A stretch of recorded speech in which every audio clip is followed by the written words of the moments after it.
Everything is playoff ready in Nashville for the AFC Divisional Playoff. A perfect day for football, 40 degrees, very little breeze. Will it be the Ravens or Titans who meet the Oakland Raiders for the AFC Championship? Adelphia Coliseum, these fans on their feet and ready to roar today. Special teams coach Alan Lowry with final words to his team. The Titans have won the toss. 48 degrees, it's a perfect day, very little breeze. And these fans are ready to bring full voice in support of their beloved Titans. And it's Derek Mason led the league this year in kickoff returns. It's a very short kick to the 17. And Mason is out to the 32-yard line. Ball comes free, but after the whistle. On comes Steve Air McNair from Alcorn State, the quarterback of the Titans. His numbers, 15 touchdowns to 13 picks. Not all that impressive, but 62% on the season. And again, his legs could be the difference today. Has played well against the Ravens in the two meetings. 58% completions, 3 touchdowns, and 1 interception. Eddie George, the tailback. Lorenzo Neal, the blocking back. And Sam Adams comes across the line of scrimmage on his way to the Pro Bowl and on his way to a 5-yard penalty. Encroachment, 95 defense, 5-yard penalty, still first down. Oh, 1st and 5 for McNair, and the offensive starters in front of him, Brad Hopkins and Bruce Matthews, the left side of that line going to Honolulu. Long, Olsen, and Miller. Miller with the Rams in the Super Bowl last year. George with Neal in the backfield. Mason and Sanders the wideouts, and Frank Wycheck the Pro Bowl tight end.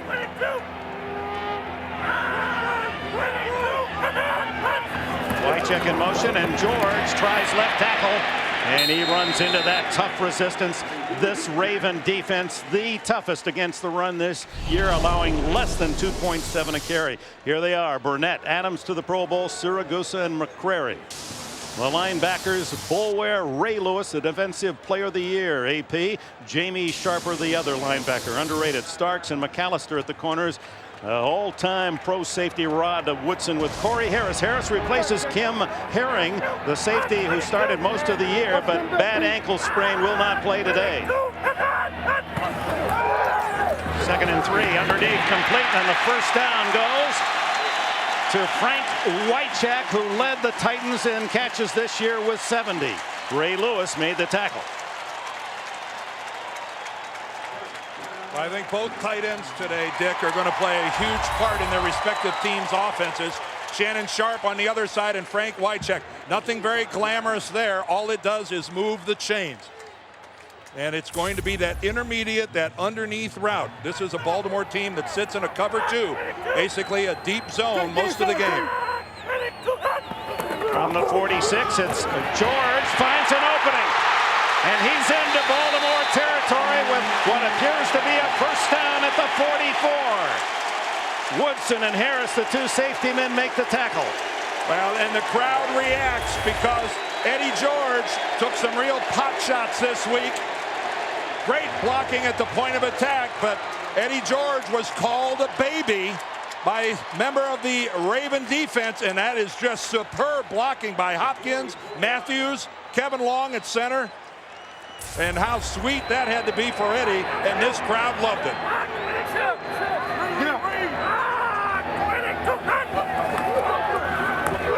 Good protection for McNair. Now he has to scramble. He's got running room the other way.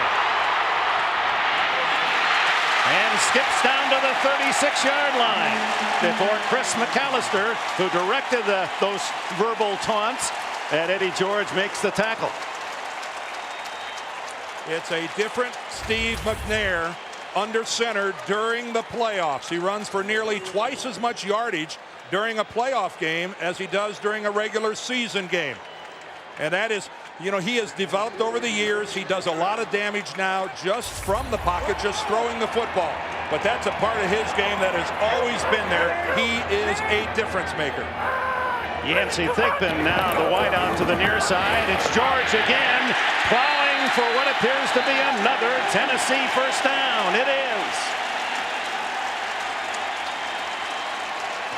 Second-year head coach of the Baltimore Ravens, Brian Billick, 46 years of age, tight end at BYU in his collegiate days. A man known for his offensive genius while with the Minnesota Vikings, but has he ever adjusted, admits it himself, to this defense of the Ravens? Well, remember that Viking team of his was, they broke the league record for most points scored. You're right, he has, and give him credit for adapting his style. It's George, left side again, and this time he's stacked up at the 30-yard line as the Goose, Tony Saragosa from the University of Pittsburgh, there to throw his 340 pounds in the ball carrier. Well, Chris McAllister was the cornerback who really got things going this week. There's his quote. Every time Eddie touched the ball after that, and that was a hit by Ray Lewis, he just folded like a baby. And that is about as aggressive and a derogatory a quote, Dick, as I have seen someone direct toward a star player in a long, long time. Those are tough words to back up. And then he said he'd hit the hole and hit the ground, meaning he didn't want Lewis to make contact with him. Might have been an offside as McNair throws a white check screen, a middle screen, but it appeared an offside on the play. Cornell Brown, an extra linebacker, or was it a false start? No, the first signal says offside, Tennessee. So that's 2 times already. McNair's caught the Ravens on his count. And that's and what concerns Brian Billick, those are just concentration penalties. We'll get the call here from Bernie Kukar. Offside, 51 defense. It's a 5-yard penalty. Still second down. We were talking about McAllister and Eddie George. Here is the hit. This was November the 12th. And there was that shot by Ray Lewis. And everyone on the Ravens defense maintains that Eddie George was not a factor after that, that he intentionally took himself out of the game. Needless to say, he's inspired to play well today. Second down and 2. McNair looking deep, scrambles, hit hard and almost fumbled at the 23-yard line, close to a first down. Michael McCrary, the man with that ever-going motor, chases him down from behind along with Rob Burnett. And this is the kind of a hit from behind that oftentimes separates the quarterback from the football. Watch the left of your screen right there. That kind of hit, when you don't see it coming a lot of times, will jar the ball loose. Steve McNair has a very tender left ankle.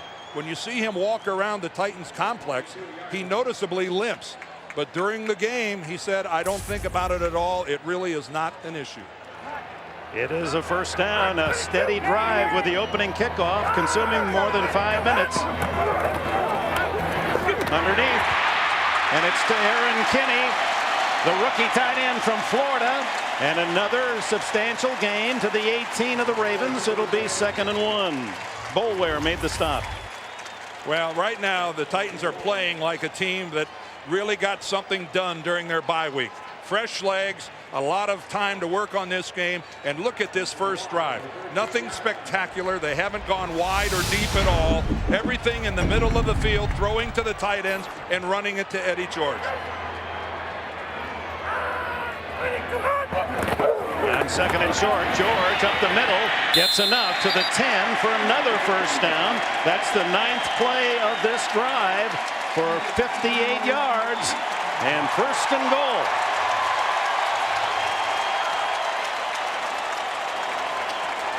We sat down with Eddie George on Friday, and Eddie's quote was, well, no question that Ray Lewis is the NFL's hardest hitter. I'll give him that, but hopefully I won't lay down during this game. The word is that the Titans closed-mouthed most of the week, not offering any rebuttal.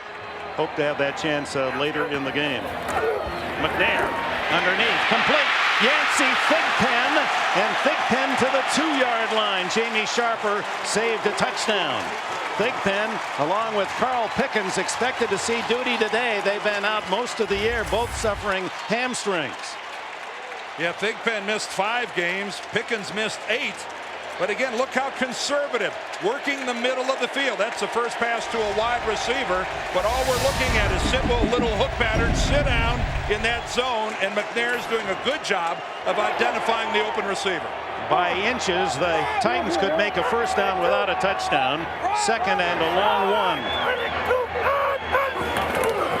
George. Touchdown!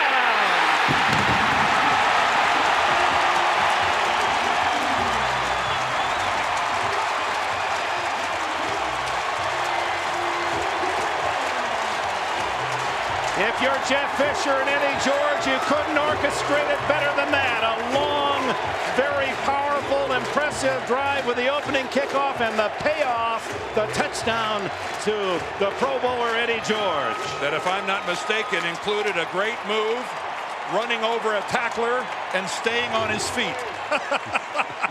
That's a pretty good trifecta for Eddie George. Al Del Greco, who missed an extra point in the game played against Baltimore that was costly in November, his first in 7 seasons. He's right through the middle on that one, and the Titans offer the first volley. Eddie George bangs in, 7-0 lead. An 11-play drive that consumed almost or more than half of the opening quarter. Eddie George with a touchdown. Look at the blocking, Dick, by Matthews and Hopkins on the down block. Woodson is in the hole, but he slips and falls, and it's just power football then by Eddie George. But look at the nice seal block here by Yancey Thigpen on McAllister.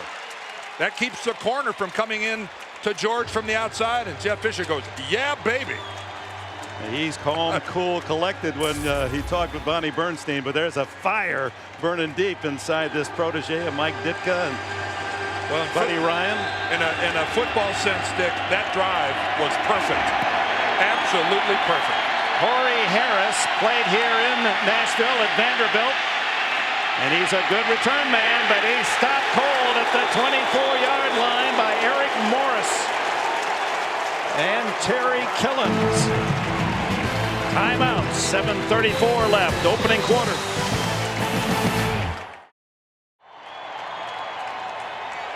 And welcome back. Tennessee's done something they could not accomplish in the 2 regular season games against the Ravens. They've scored a rushing touchdown, and that's delighted the sellout of 68,000 plus. Now it's the Ravens' turn, and Trent Dilfer sets them up at the 25. Listen to this crowd. Jamal Lewis, the rookie from Tennessee, earns 2. Eddie Robinson and others in on the tackle. Trent Dilfer started against Pittsburgh midseason, lost that game, was won 8 in a row since. Modest numbers, 12 touchdowns to 11 interceptions. Very bright, a Verizon academic All-American, is playing days at Fresno State.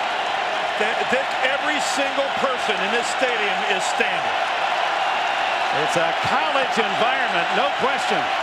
Safety blitz, the handoff inside, and Lewis wrapped up after a yard gain by Blaine Bishop. Bishop, the safety man who plays like a linebacker. Ogden, is there anyone better at tackle than he? Mulitano, Mitchell, Flynn, and Swain up front for the Ravens. Lewis, who has been sensational as a rookie running back out of Tennessee. Gash is the blocker. Kadri Ismail and Patrick Johnson. Lots of speed there, and Shannon Sharp led the team in catches with 67. Third down and 7. Flags down. Shannon Sharp took off early.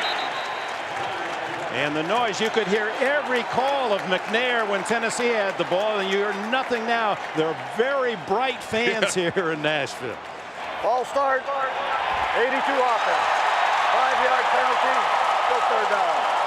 That'll make it 3rd and 13, and here's the Titans defense, finished number 1 ahead of Baltimore statistically, with the freak Javon Curse going to a Pro Bowl 2 out of 2. Leading that front 4 favors Godfrey, the leading tackler, and Robinson at linebacker. Walker and Roll a great year, as did Blaine Bishop, another Pro Bowl for him. Marcus Robertson, the other safety. 3rd and long. Dilfer chased by Holmes, gets away. and then has to slide down far short of the first down. Denard Walker up from the secondary, and the fans cheer the defense off the field. Well, when Steve McNair leaves the pocket, everybody in the Raven defense goes, uh-oh. When Trent Dilfer leaves the pocket, everybody for Tennessee goes, oh, that's fine with me. Because this is Trent running for his life, and he is not the threat in the open field that his counterpart is for Tennessee. They'll be more than happy to flush Trent Dilfer more and more as this game goes along. Derek Mason at the other end of Kyle Richardson's dying spiral. Mason fields at the 35 and is tackled at the 42-yard line. Corey Harris and Frank Chamberlain in on the stop. 39 yards on the punt, 7 on the return. The Titans have the early lead, 7-0. Welcome back to Middle Tennessee, and our aerial coverage today provided by Southwest Airlines. Looking down on this fantastic new facility, Adelphia Coliseum, 68,498. 7-0 Titans. Their second possession begins at the 42.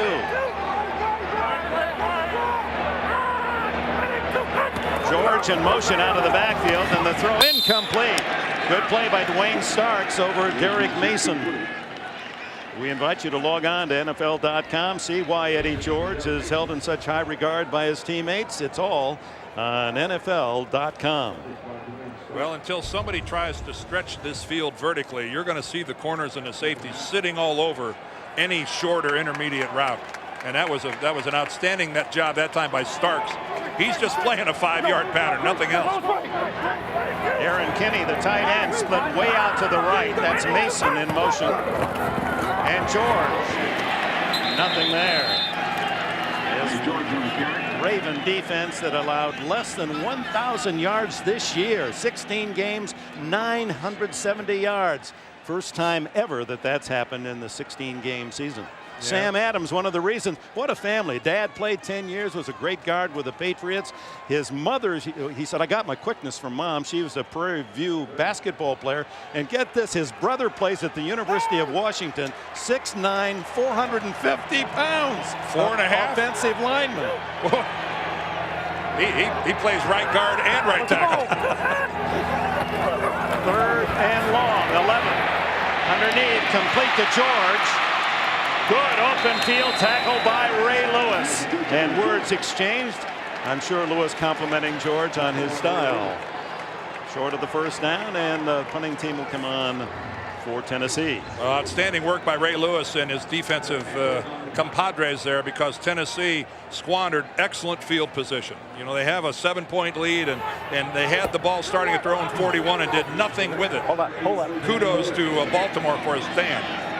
Jermaine Lewis leading the NFL in punt returns, primarily those 2 that he took back for touchdowns in the last game of the year against the Jets. Greg Hendrick, fair catch. Lewis at the 17-yard line. Terry Phoenix there to cover for the Titans, and a timeout. 3:39 remaining in the opening quarter in Tennessee. Well, the poor field position and the crowd and this Tennessee defense. 3 obstacles to overcome here for Baltimore.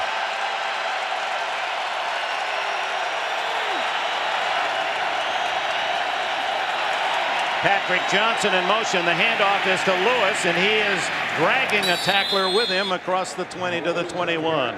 Bonnie, what do you have for us? Well, guys, at first sight, Jonathan Ogden looks perfectly healthy, but he had a pretty harrowing experience last night. He told me he got food poisoning from eating a pastrami sandwich, and when he went to get an IV to get rehydrated, they botched the IV, and one of the veins on his right arm actually began to hemorrhage. He said it looks like there was a grape in my vein.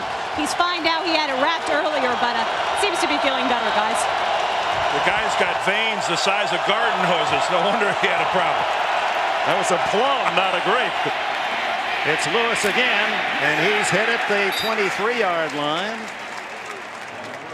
And Jamal Lewis down in the arms of Randall Godfrey. A solid season. He took over as the starter about the 4th game from Priest Holmes. He runs the 40 in less than 4.4 at 235 pounds. Ask the Denver Broncos about his power. Yeah, he carried it 30 times last week for 110 yards. And Jamal Lewis is going to have to be the engine that drives the Ravens offense today if they're to have a shot. Priest Holmes replaces him in this passing situation. Dilfer, his first throw underneath, complete to Brandon Stokely. Stokely from Southwest Louisiana. Samari roll on the coverage, and that is the Ravens' initial first down. Boy, and Stokely not a big part of the passing game, only 11 receptions during the regular season. Again, a very conservative, safe little in route. And here is Kenny Holmes trying to find something against Jonathan Ogden, and that's normally what happens to people. You don't even get a sniff of the quarterback. Blocks out the sun. Ogden 6'8" and 340 at left tackle. First down throw into the flat to Shannon Sharp. Not good. He was out of bounds when he caught it. Blaine Bishop on the coverage, along with Denard Walker. Sharp, who was always entertaining, talking with him yesterday, and with all the jaw-jacking and trash-talking this week, he said, "You can't teach me anything. I'm the CEO. I learned in the mailroom. I worked my way up."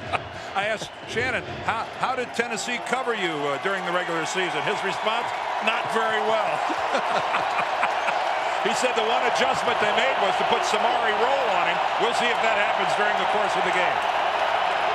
On 2nd and 10, down the middle, wide open is Kadri Ismail, and he can run, and a saving tackle by Samari Roll as Ismail had his eyes on the goal line. He had 49 catches on the year and had a big touchdown catch here in the win against the Titans in November. Well, he's locked up on the Pro Bowl corner, Samari Roll, and just Samari taking away the outside, but giving way too much to the inside to Ismail in a trail position. And Kadri Ismail, a receiver that can run away from just about anybody in this league. 33 yards on the play. First down at the Titans, 36. Dilfer changing his play. And it's Lewis hitting the backfield, and down he goes as Jason Fisk and John Thornton, the young defensive tackles. Fisk from Stanford, and Thornton a year ago, a rookie pick from West Virginia. Boy, has this been a fast first quarter, Dan. Yes, well, of course, the Titans used up the first half of the first quarter with their opening drive for a touchdown. That's what when I commented about it being a perfect drive. No mistakes. It ended up in a touchdown, and it chewed up a lot of time. Inside to Jamal Lewis, and Randall Godfrey makes the tackle, as he did so often this year, leading the Titans in that category. And that'll take us to the end of this opening quarter.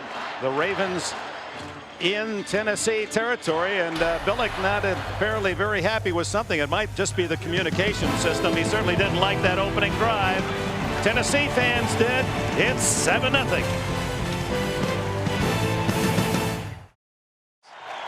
No question about the people's choice here in Nashville. There they are in the Titan blue.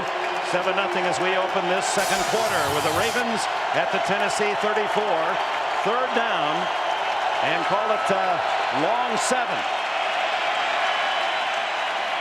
Dilfer, good protection, and he's going long. Stokely is open. Incomplete, and what timing by Blaine Bishop. It looked as if the only way Bishop could stop a touchdown was with an interference call, but he got there in perfect time. Well, there's one other way to stop a touchdown, and that's if Trent Dilfer severely underthrows the football. Look at Stokely. He has to come to a complete stop almost and wait for the football. Stokely has Bishop by a couple of steps, and if Trent just puts a little more air under the football, that is an easy Baltimore touchdown. It's out of field goal range, or at least Billick does not want to sacrifice a missed field goal and give the Titans the ball out around the 45. Kyle Richardson to Derek Mason. Richardson, one of the best at dropping it inside the 5, and he does it again at the 1-yard line. Covered by James Trapp. And so Tennessee will start with their heels on the goal line. You know your business, man. Hope so. My business. You called that. You called that. You called that, baby. Yeah.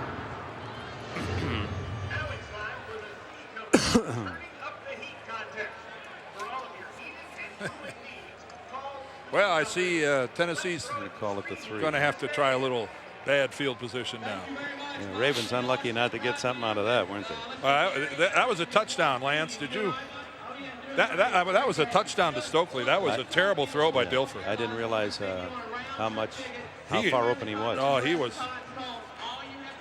That's a good little wrinkle there, how to get him against Bishop. Yeah. Could I look at that touchdown again from the All-22? Not touchdown, but the breakup of the touchdown. Yeah. Oh, the smokers are out. Yeah, watch this, Dick. Watch how wide open he is. Here he is right here. Go ahead, roll it. Roll it.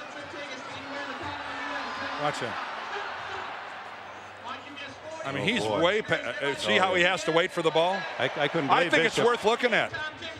I think it's worth looking at. I mean, I don't know how Bishop was able to break up the play without the interfering. Look at this. Never looks at the ball. Yep. See, he's got to come. Baltimore may not get many shots like that. Regular season, that's interference, not playoffs. You want to do it after the first play? Okay.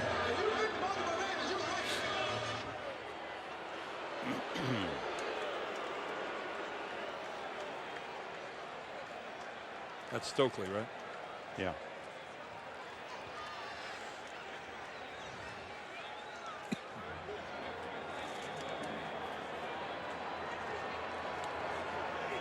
Early in the second quarter, Tennessee puts it in play. They spotted at the 3-yard line as McNair sets up shop.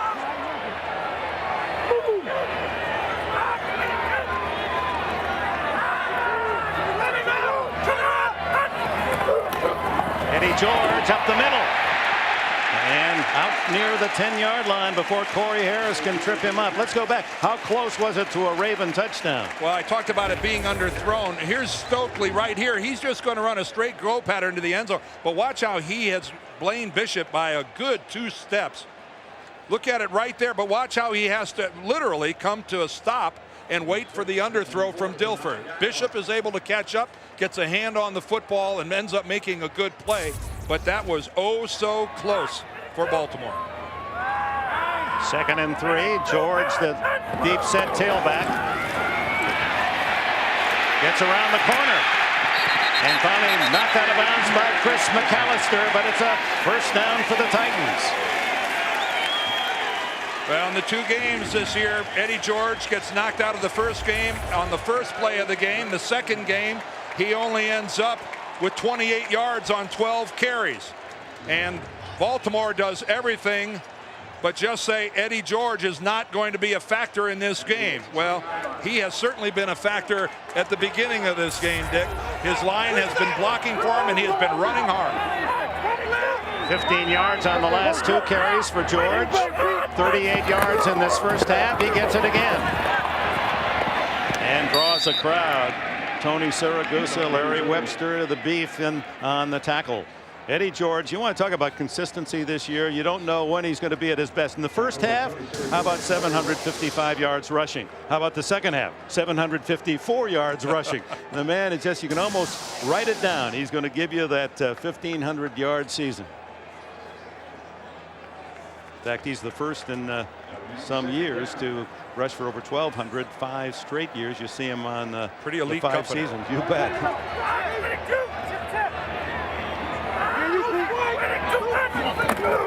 2nd and 9. McNair has it knocked right back to himself by Burnett, and he'd have been better off not catching it.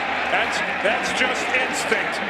Now, that's an instinct that Steve wishes wouldn't have come into play. You're right. It batted right directly back to him, and he just didn't know what else to do but catch it. But once he had it, then he had no choice but to run with it. Rob Burnett, 10.5 sacks this year. A lot of people in this league thinks he was really slighted in not getting a Pro Bowl bid. But what a play. Not only bats the ball back, but then tackles McNair as well. That's his specialty. He has a handful of those every year, those deflected passes. He gets a deflected pass and he gets a sack. Played at Syracuse, and one of the regulars that are left from the Cleveland Brown days, Matt Stover's the only other that wore the Browns uniform in Cleveland. You know, now that I think about it, that may not be a sack because it was a completed pass. I was wrong. A week from today on CBS, the AFC Championship. It'll be the Ravens at Oakland or Oakland here against Tennessee, depending the outcome. 4 o'clock kickoff time, 3:30 for NFL Today next Sunday. And then the winner on to the Super Bowl in Tampa in 3 weeks. Ball control. The Titans led the league in ball control this year. The handoff inside to George. And he's able to fight his way out to the 24. But that was a 3rd and 19 after McNair lost 10 yards on the catch of his own pass, and the punting team comes on. No, but what was, I think, critical there for Tennessee, there were about 3 broken tackles on the run. Eddie George, I would venture to say, a man on a mission today. George has had a solid first half, 54 yards rushing, as Hendrick on to punt it to Jermaine Lewis. Lewis back at the Baltimore 34. You're not hearing it all, and he just was calling you. This was out. You know, I've been putting it in. Short end over end. Lewis gets by the first man and is hit at the 43-yard line by Perry Phoenix. Phoenix, the defensive back who took an interception to a touchdown against Baltimore earlier. 7-0 Tennessee.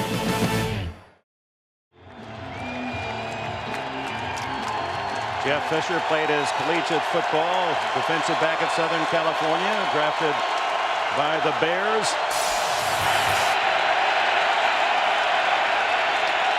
The Ravens trailing 7-0, start from the 43.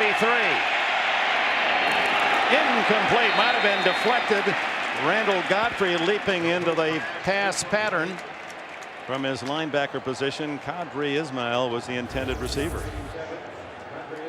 Here's Ismail in his pattern, just running about 17 straight down and then flat into the middle, and he slips a little bit. This field is a little loose, and you see there's the deflection right there in the middle by Randall Godfrey. But the traction is something we're going to have to pay attention to as this game goes along. Lewis, is he hit? Greg Favors in the hole, met Lewis head on and jolted him back. Favors from Mississippi State. It was Sam Gash who gets a rare carry. Had only a dozen all year, trying to mix up. And look at this hit by Favors and Godfrey. Yeah, Randall Godfrey really puts a hat in the shoulder pads. This is what you would call a rejection. Rejected, repelled, bounced backwards. That's a big time knock. It's 3rd and 10.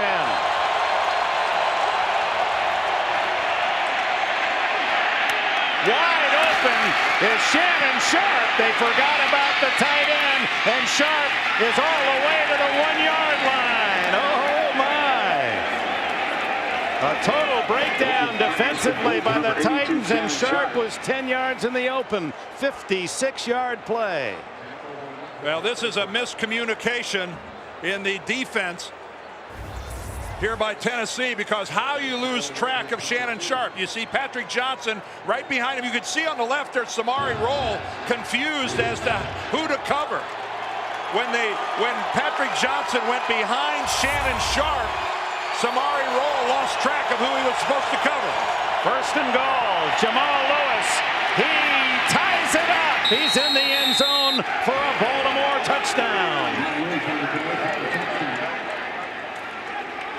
Well, that time Baltimore, Dick, took advantage of good field position. They have kind of been at the tail end of the field position battle. That time getting the ball at their own 43. They made the most of it. But a lot of help along the way by a miscue by Tennessee's defense. And Jamal Lewis, who had 6 rushing touchdowns regular season, 2 last week in the Denver win, puts Stover on the field with a chance to tie it with this extra point.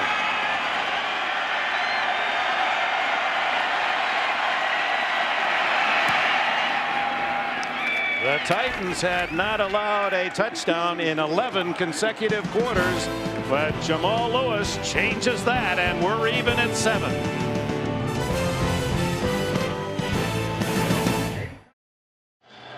Jamal Lewis with a 1-yard touchdown to tie it at 7. And now the kickoff. Stover to Derek Mason, who stands inside the 10 and collects it at the 8. Slips down, and there to secure the tackle. Boy, a lot of good things on that touchdown by Baltimore, that run by Lewis. Watch Ogden come down, come back and get another. Here's Shannon Sharp. Watch his block on Kenny Holmes. Watch Ogden get 2. He goes down, and then he comes back over and puts Salvea on his back. Sharp puts Holmes on the ground, but there was an explosion here. Sam Gash on Eddie Robinson. Eddie Robinson is staggered. And Brian Billick, I am back in the game, boys. Boy, what a hit by Gash on Robinson. 243-pound Robinson. That was a knockout punch. That was an explosion. Eddie George tripped up. Tony Siragusa down low to get him. Reminder for live in-game scoring, the best action photos and the fastest NFL information on the web. Just click on NFL at cbs.sportsline.com. Siragusa, who's a quote book, said that we are the best defense in the history of man, going all the way to cavemen were the best. Rob Burnett had a good one too. He said Jim Brown couldn't run against this defense. No lack of confidence. On 2nd and long, McNair fires, and it's a first down out to the 35 to Mason, who caught 63 during the regular season. This 4-year veteran from Michigan State.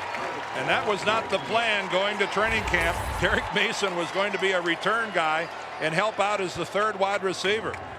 But because of injuries to Thigpen and to Pickens, Derek Mason had to step up. His response? Only to set the NFL record in combined yardage. How's that for a guy that you don't count on him to be the star? He's rewarded with a trip to Hawaii. On first down, it's George. Up the middle and running through tackles out to the 43-yard line. Inspired, high-knee driving Eddie George from Ohio State. The other reason that Mason had to pick it up, remember Kevin Dyson, who almost got in the end zone during the Super Bowl. Dyson tore up his knee during practice back in September, and he's on injured reserve. So Derek Mason had to really do it. Look at that. Little Train James, his record wiped out by and number more 4 than 100. there, Terry Metcalf, a teammate of mine when he set the record back in '75. McNair underneath. George is buried by Ray Lewis at the 45, short of the first down by 2 yards. This is bad blood, folks. They are not exchanging anything other than vicious comments to one another. This was a game, quite frankly, coming into it, that if we went all the way through it without some sort of a fight, I was going to be very surprised. Lewis leading with that helmet and put a good lick on him. There's another Lewis. Another Lewis. There are plenty of them on the Raven roster. Defensive coordinator Marvin, a top candidate for a head coaching job. It's closer to 2 for the first down. McNair tripping and then throwing complete. It's Yancey Thigpen, the former Steeler. First down. Oh, did Steve McNair get hit, and he is still down on the ground. Ray Lewis got him. Oh, Steve McNair is down. And this could be critical to the Titans. Their backup is the former Steeler, Neil O'Donnell. Steve had to jump up in the air when he delivers the pass, and it puts him in a completely defenseless position. Watch him go up in the air, and Ray Lewis hits him right in the throat. And remember, this is a guy, Steve McNair, who had to miss some time early in the season because of a bruised sternum. Remember early in the year, Dick, he missed the game. That was a Kansas City Chiefs game. Yep, and there he gets it right in the face mask. A helmet-to-helmet shot from Ray Lewis. Now, you got to wonder, did he have an arm underneath? Here it is earlier in the year, the Kansas City Chiefs. Bang, right in the stern. That took care of Steve McNair for a couple of weeks. Yeah, a lesser man would have been out for the season. This is a blow big time to the Titans.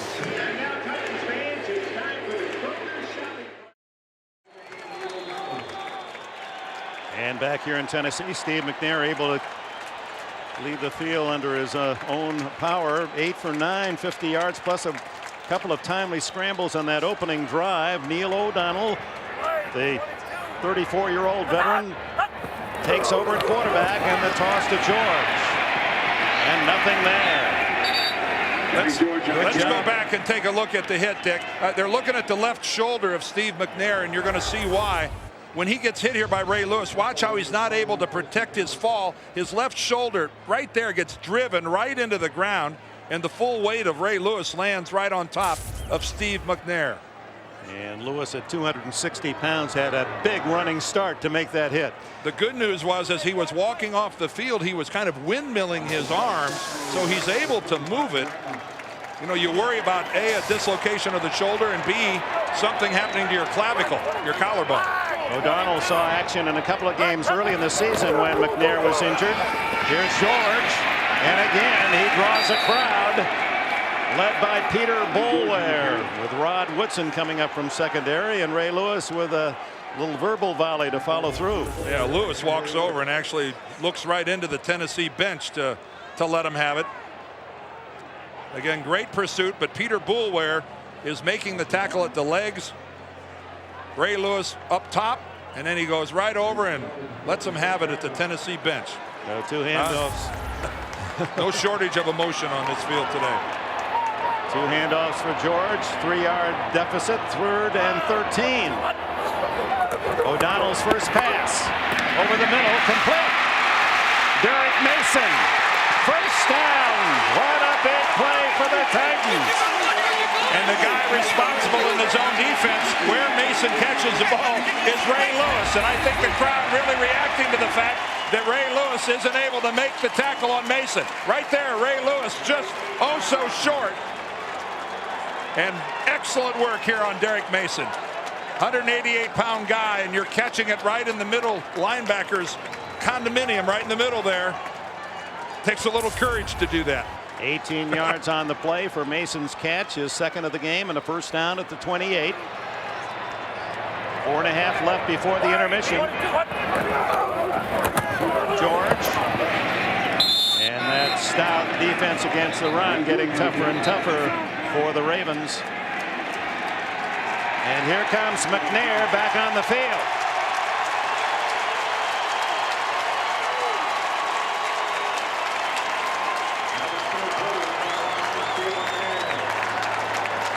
Michelle McNair, his lovely wife. Boy, she take a little deeper breath now. Wouldn't want to put a heart rate monitor on her right now. That's the most helpless position in the world.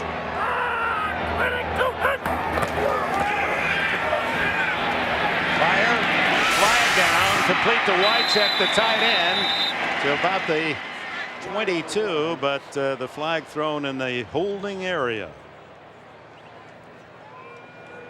How quiet it has become. Man.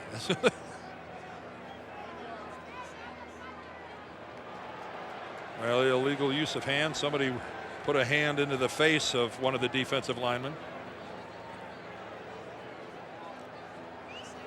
Illegal use of hands. 71 offense, grabbing the face mask. That's a 10-yard penalty, second down. Well, Fred Miller was the starting right tackle last year for the St. Louis Rams, and yeah, there it is. He gets right into the face of Rob Burnett, and that got the flag thrown right away by Bernie Kukar. But Miller won a Super Bowl ring with the Rams, and then came over here to Tennessee and said, well, geez, let's try to win one here.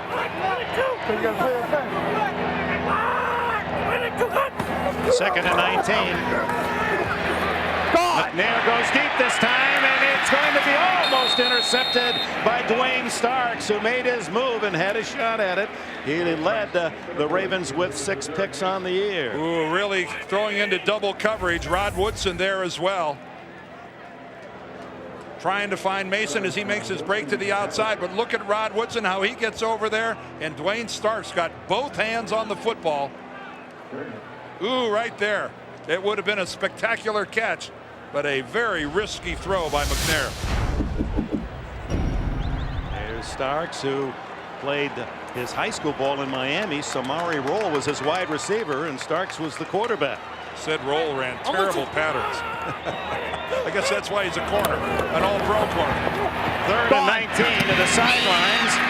Yancey Pigpen hammered down at the 33. Is it a field goal opportunity? Let's see if Aldel Greco comes on to try to break the tie. Nope, he's called back off the field. He'd take him. Now he goes on. Jeff Fisher says go for it. Del Greco had a chance to win the game here against Baltimore in November after missing an extra point. Had a chance for amends, but missed a 43-yarder at the end of the game that could have given his team victory. This is a tough one. 50 yards, his longest of the year. 50. That was to win the game at Philadelphia.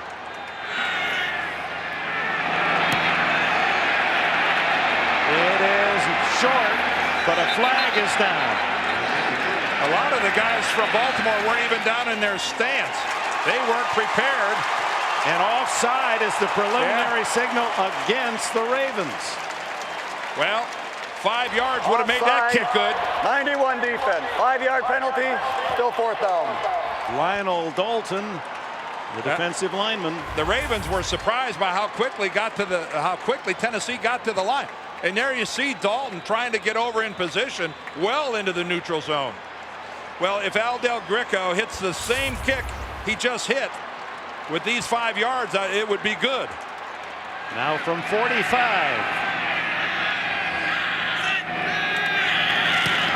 No, dying spiral that barely made the goal line. It might have gotten tipped. Did that get hit at the line of scrimmage? Well, Keith Washington is saying, I got something. That sure came out of there ugly. It looked like somebody got a hand on it. Washington, it looks like the ball changes flight right there. Let's take a good look at it from behind right here. Yeah, it looked like Washington. Yeah, Keith Washington got his hand on it. Now these two teams, the stingiest in the league to score against, if you take how many points they allowed per game, they were 2 of the 3 toughest defenses since a 16 game. The score would be Baltimore 12 and Tennessee 10. That's how many points they allowed on the regular season. And it's 7-7 here, and the Ravens a chance for the lead at halftime. Lewis tackled forward out to the 37, a 2-yard gain. Kenny Holmes there leading the defensive charge for the Titans. This has been one fast first half to this point. Already to the 2-minute warning. Here in Nashville, it's the Ravens and the Titans tied at 7. Ravens with the ball 2 minutes before the half. It's tied at 7, and it looks as if Baltimore picking up some momentum. They get the big play to Shannon Sharp. They block a field goal to hit by Lewis. And they're getting better field position.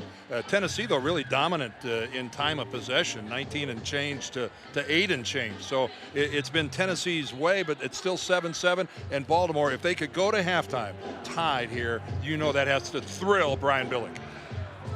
And with all the hard hitting, and it's been true of the playoffs, so few turnovers, so few fumbles. As we look ahead to the NASDAQ.com halftime report with Jim, Mike, and Jerry in New York with an analysis of the first 30 minutes and more. In a playoff scenario that we've seen so far this year, where every home team has won, and a lot of them routes, this has to be pleasing to the Ravens fans that we're 7-7 and they have a chance to even take the lead before halftime. They bring in Ben Coates at tight end, so Sharp at one end of the line and Coates at the other. Dilfer throws incomplete. Ismail had it right in his hands.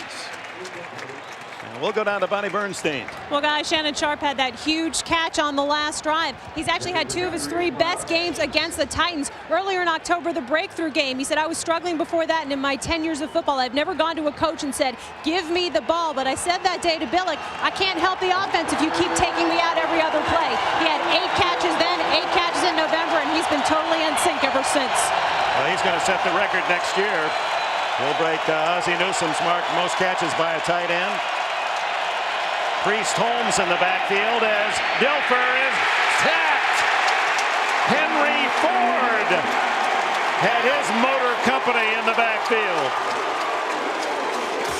Well, you start your pass protection from the inside out.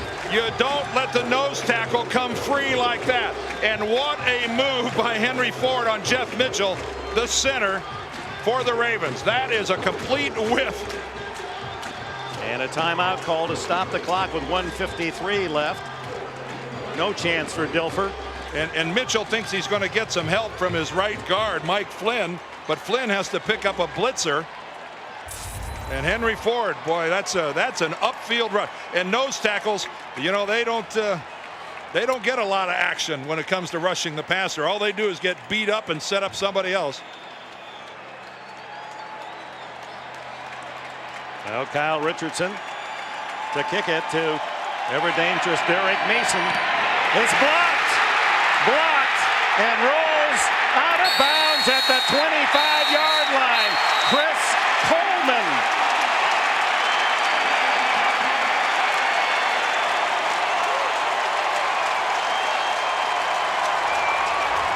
Coleman, a free agent, undrafted rookie from North Carolina State.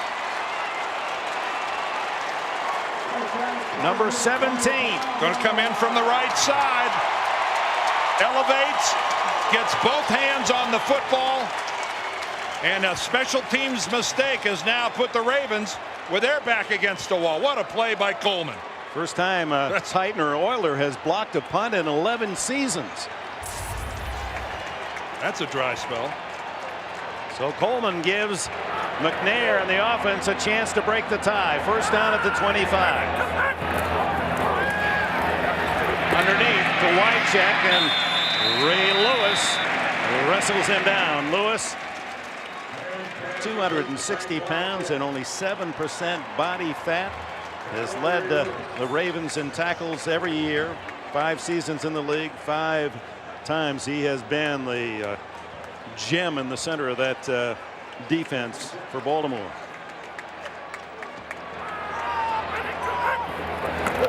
Second and 6, quick throw, Mason, and he's tackled right at the yardsticks by Rod Woodson, who came flying over. Woodson in his 14th season still showing such terrific acceleration to the ball. Well, when you see Mason catch that ball, you're thinking to yourself, there's no way he's not going to pick up a whole lot of yardage after the catch. It's enough for the first down, but boy, look how Rod Woodson doesn't give him anything after he makes contact. Just does make the first down. 45 seconds left in the half. George ran through a couple of tackles, but finally brought down after a 2-yard gain. Now Tennessee has only 1 timeout left, and the clock is running. They want to save that for a field goal, and McNair's going to down the ball to stop it at 25 seconds. That gives the Titans 3rd down and 8 deep in Baltimore territory inside the 15 at the 13-yard line. The NASDAQ.com halftime report with our gang back in New York have done a tremendous job all season long, and be interesting to get their comments and what they've seen this first half. Also Tim Brown, Mr. Ever Ready out there in Oakland. Boy, you can always count on him, and the Raiders very impressive yesterday in their win against Miami.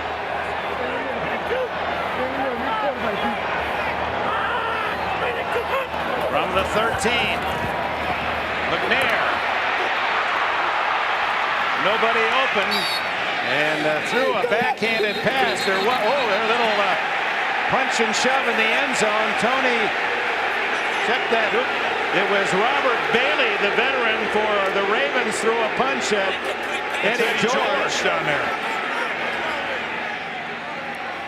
And there's no flag on the toss by McNair, who threw a shovel backhanded pass in the direction of a blue jersey. But he was outside. He was outside the tight end pocket. That's the key there. Steve McNair was out far enough where he could go ahead and get rid of the football and not get the intentional grounding. Save the sack and give Del Greco now a fairly short attempt. 31 yards.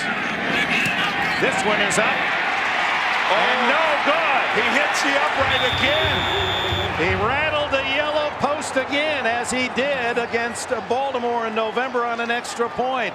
Oh, how big is that? 2 chances Actually 3, the 50-yard line, then the 45 he is blocked, and now this one from 31. Al Del Greco has to be mortified that he misses a field goal that close, of all teams, against the Ravens in his own stadium. The same upright that he hit with an extra point that ended up being the difference in a 24-23 ball game here November the 12th.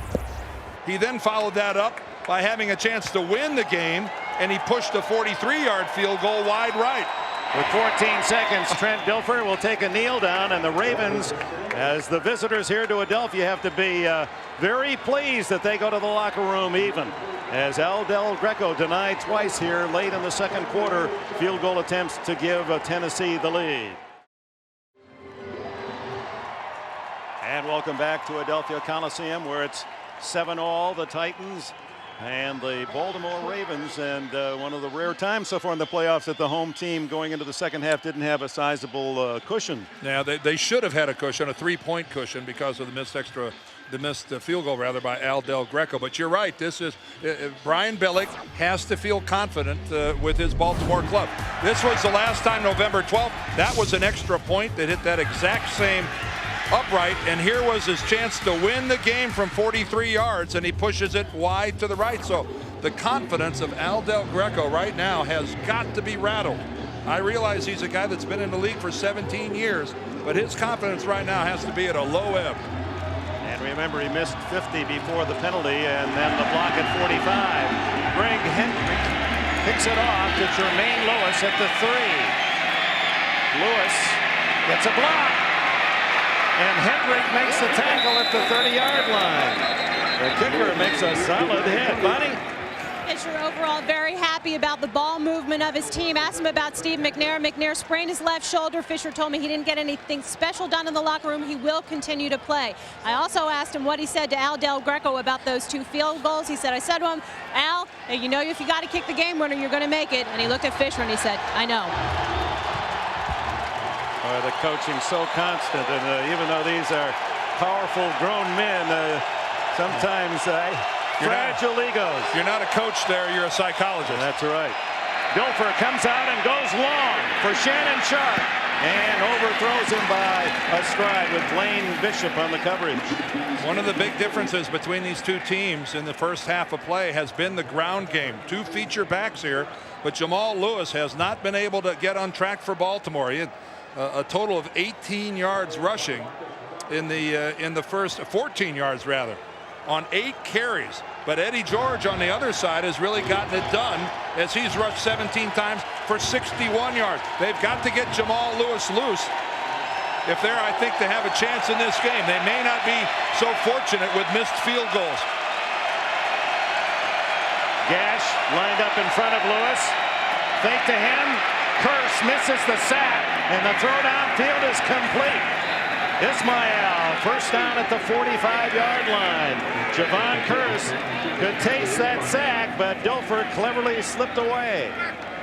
Well, it's a matchup that they love, the speed of Curse against the old legs of Harry Swain. And Denard Walker, their number 25, goes ahead and releases Ismail to the inside on the zone coverage. But right there, you just don't see Javon Curse miss sacks when he's that close. Going after the ball.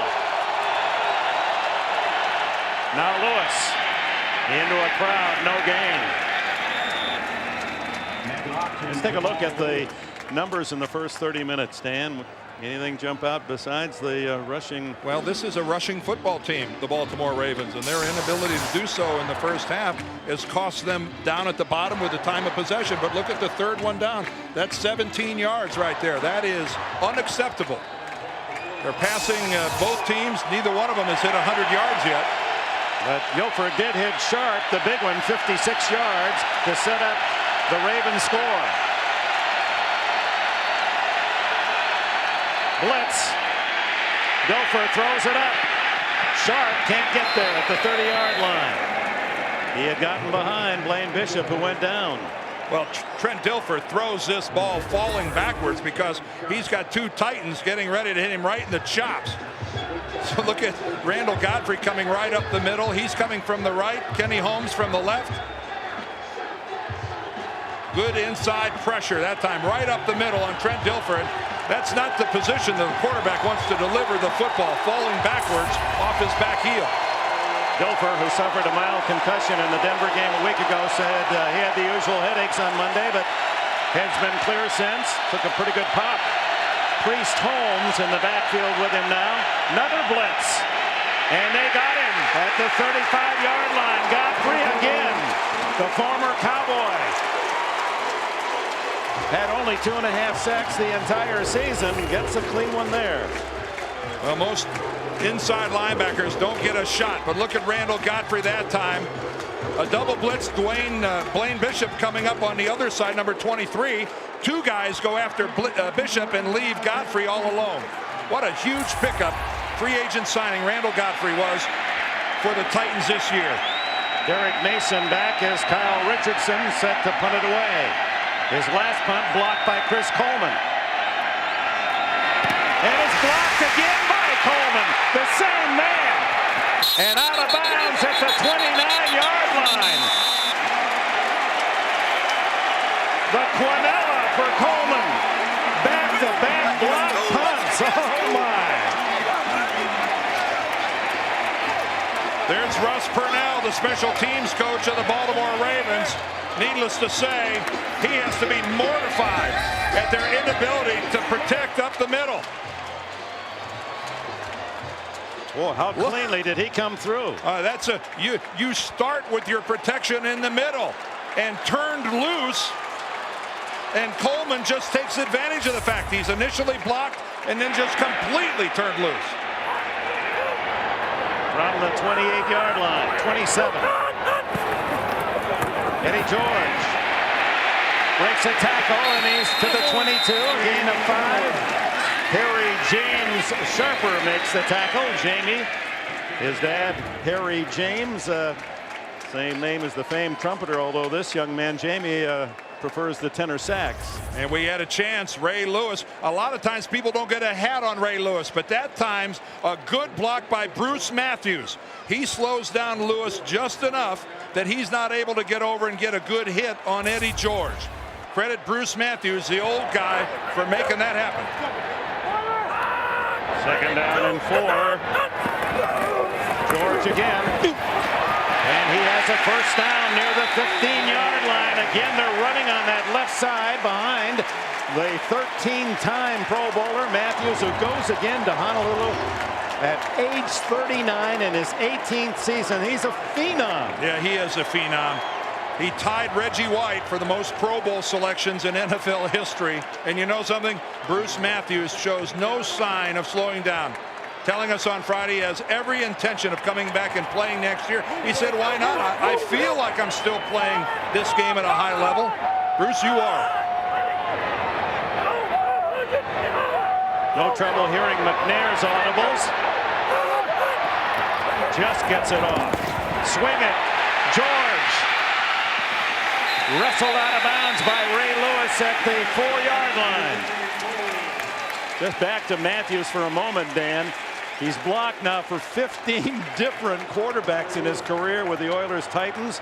His very first in Houston was Archie Manning. That's how far he goes, but now he's playing against Manning's kid.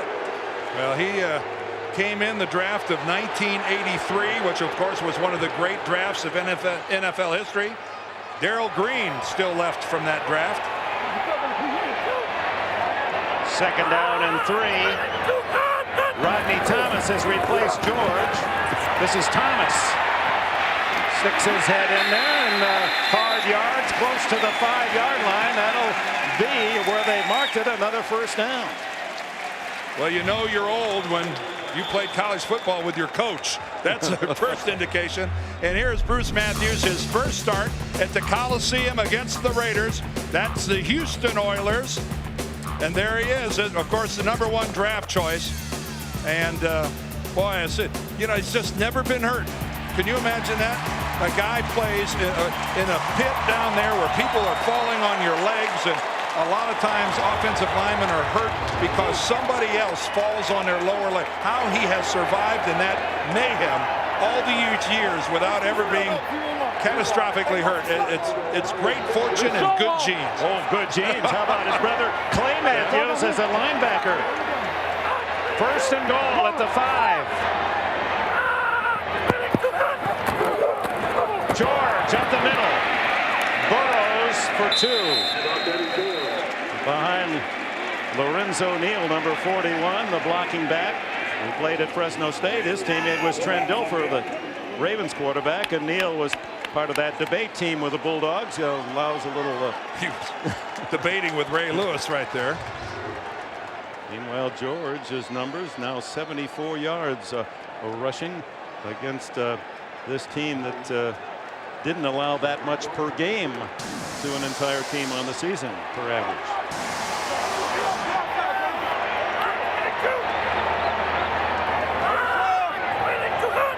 On second and goal, the fake to George. McNair throws it away. He did have Mason deep in the end zone. Michael McCrary had slashed through to put early pressure on McNair. Well, Steve had to avoid a blitzer right off the bat. I think that's Rob Burnett that he has to miss the first time, and then when he steps up, McCrary is right there. And you've got to give your quarterback a better look than that. Burnett forces him to the inside. McCrary's got the inside rush lane covered, and McNair really did very well just to dump that into the crowd. It's a big stand by the Ravens trying to deny the touchdown, force the field goal.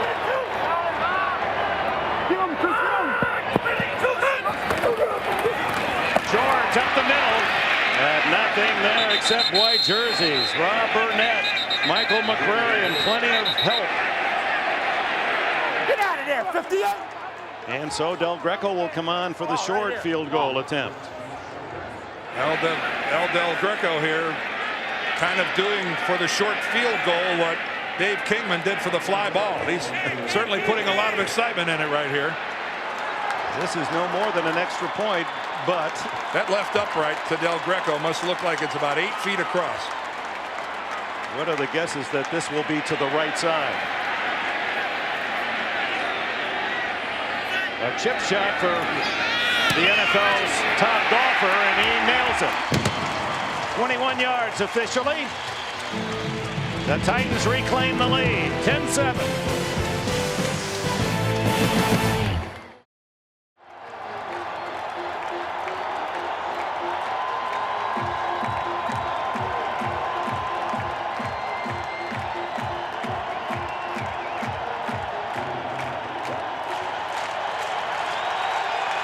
The sellout crowd enthused by the lead, but disappointed as well that not a touchdown, but only one field goal out of 2 block punts deep in Baltimore territory. Credit to the Ravens defense as Jamal Lewis powers off tackle for 2 yards to the 35. And our thanks today to Southwest Airlines for the aerial coverage that provides us with the overview of this great facility and the drama of the playoffs.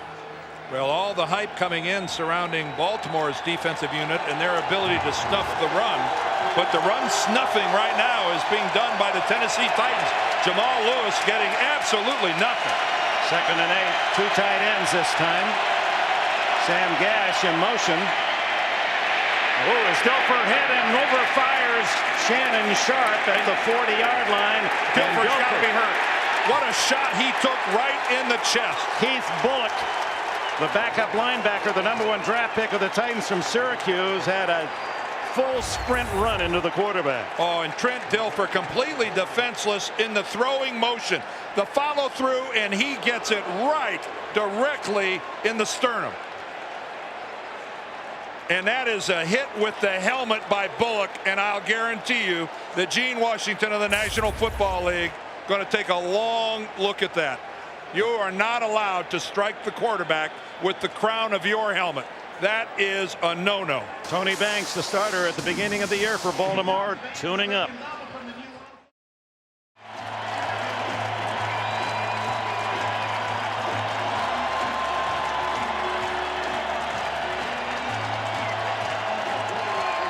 Dilfer trying to pull the body parts back together. Watches as Tony Banks inherits 3rd down and 8. Banks, Michigan State veteran, the start at the beginning of the year until the Ravens went through that scoreless October. Scoreless touchdowns into the flat. Incomplete to Gash. The fullback in the flat, and Ravens will have to punt. Let's take one more look at Keith Bulluck, the #1 draft choice of the Titans out of Syracuse. You have to, at that point, make an attempt to hit the quarterback with one of your shoulders. You cannot lead with your helmet. You cannot strike and make your helmet a missile like that, and that's Keith is probably going to get a little message from the NFL this week that's going to reduce his net worth. Kyle Richardson to punt it. Where's Chris Coleman? You bet that somebody knows where 17 is. He's in the middle, I'll guarantee you that. And they block him this time, and it's a beautiful kick. Derek Mason back to the 14. Gives ground. How does he stay on his feet? Not on the second wave, and a flag is thrown. You can almost guarantee that when a punt returner changes directions 4 or 5 times, there's going to be a block in the back. Because all of a sudden the guy you're blocking changes directions, and all of a sudden you're blocking him from behind, where initially you were looking at the front of him. Holding 37 of the return team during the run back. Half the distance to the goal. First down. Backup corner Danon Sidney is ticketed. James Trapp is the man who made the tackle. Jeff Fisher's Titans start deep in their own end. Tennessee with the ball, leading Baltimore 10-7 here in the middle of the third quarter. The winner will engage Oakland a week from today, 4 o'clock Eastern time, 3:30 on NFL Today. Raiders a big winner yesterday at home against Miami. It's George up the middle to the 9-yard line as Rod Woodson makes another tackle. Bonnie? Well, Trent Dilfer's been knocked around a little bit the last couple of weeks. Concussion last week against Denver, just suffered bruised ribs, but he looks fine. He's probable to return, and he was actually just laughing on the sidelines with some of his teammates about that hit Bullock put on him, guys. Laughing through some tears the way he got struck right in the middle of that breastbone. Well, it's hard to find a guy with a better attitude about where he is in this game than Trent Dilfer. Yeah, he's inspiring, and he loves what he does. Again, it's George on a draw play out to the 13 plus Peter Boulware and Lionel Dalton collaborate on the tackle, shy of the first down by 2 long yards. On Super Sunday, it's the E-Trade Super Bowl 25 halftime show. That's going to feature live performances by Aerosmith and NSYNC. It's Super Sunday on CBS 3 weeks from today in Tampa, Florida. 3rd down and 2 for the Titans at their own 14. Looking for a 100-yard rushing team day. McNair, chased by Webster, throws it away. Larry Webster, disciplined the first half of the season by the NFL and then has come back to make some solid contributions, but his absence allowed their unrestricted free agent pickup Sam Adams from Seattle to start, and Adams goes right on to the Pro Bowl. Now here's Craig Hendrick, and the Ravens should get field position perhaps on Tennessee's half of the field after this punt. We saw Lewis run a pair back against the Jets on Christmas Eve. High snap, and Hendrick fields it, sends a high kick. Lewis, fair catch, is struck at the 40-yard line. The ball then downed as Danon Sidney was being blocked. Now, was he blocked into the kicker by Robert Bailey? Well, that's the question.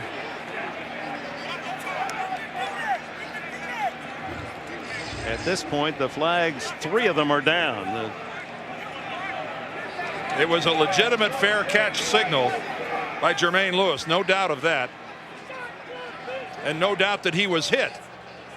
And Bernie Kukar telling us he was not blocked in, that Danon Sidney hit him straight up. With the opportunity, 37 of the kicking team, 15-yard penalty, first down. Unlike the halo rule in college, this Sidney catches him, and that costs 15. It'll be the 45 of Tennessee. Baltimore's ball when we come back. And a sports doubleheader on CBS. Defending national champion, the Spartans of Michigan State, the Hoosiers of Indiana. A Big Ten battle from Bloomington to follow our football action from Nashville. Indiana, the last team to beat Michigan State. The Spartans have won 23 in a row since. Maybe the most important drive of the game to this point for the Ravens. Jamal Lewis finally gets a hole, and Blaine Bishop comes up to make the tackle after a 5-yard gain. That gives Lewis only 24 yards on the entire day. 24 yards, 14 carries. He powered it in for a touchdown, but other than that, there's been absolutely nothing to be excited about for Baltimore's running attack, other than that play right there. And again, hugely critical to take advantage of this field position for Baltimore. To come out of here with no points with this field position, well, demoralizing. Ismail to the left and Sharp in motion left. Lewis, boy, he's powerful, and he's got the longest run of the day for the Ravens to the 26-yard line before Marcus Robertson, the safety, can make the tackle. Boy, and his offensive line now blocking like they realize the urgency of taking advantage of this field position. Outstanding work up front. Edwin Mulatalo, and of course Jonathan Ogden with a good block. Jeff Mitchell, good double team at the point of attack. And Sam Gash leveled another linebacker. First down. 14 on the last play, but only a yard on this one. As Jamal Lafitte Lewis, only 21 years young. What a future for this young man. 235 pounds with sprinter speed. And you know, it's that point where a lot of rookies are just shot. It's the equivalent of playing back-to-back college seasons without a break. And yet you talk to Jamal Lewis, and he tells you he doesn't even have any aches and pains. He's oblivious to how much work he's putting in.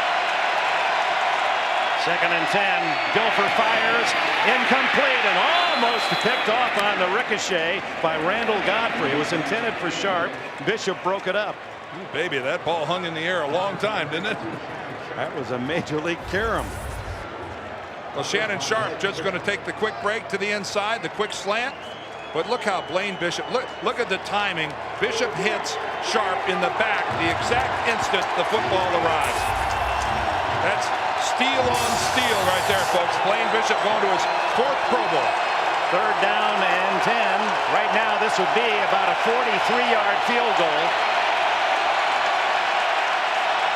Oh, it appeared Kearse was offside, and the throw to no one.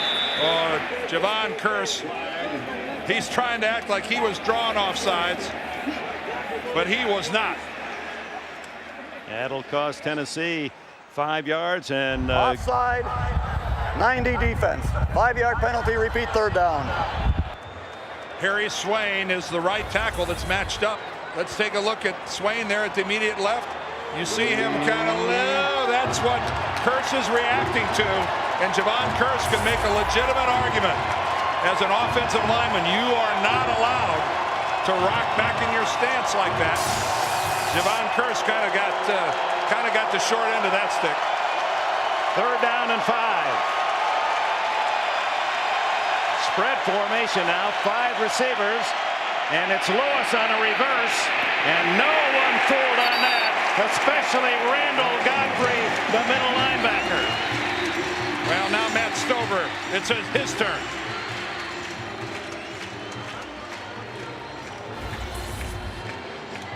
Complete empty backfield, and your running options are very limited when you have no running back in the backfield. Your only shot is to either have the quarterback run the football on some sort of a draw or bootleg, or to do just that. But a play like that takes a long time. He's been the best field goal kicker in the league. 35 field goals. This to tie it. And it is good. 10-all as Matt Stover, who scored all of his team's points in 5 games that whitewash month of October for the Ravens, and they still, because of Stover's leg and the great defense, won 2 of those 5 games without scoring a single touchdown. That's when Dilfer took over for Tony Banks. And the Ravens did what they had to do.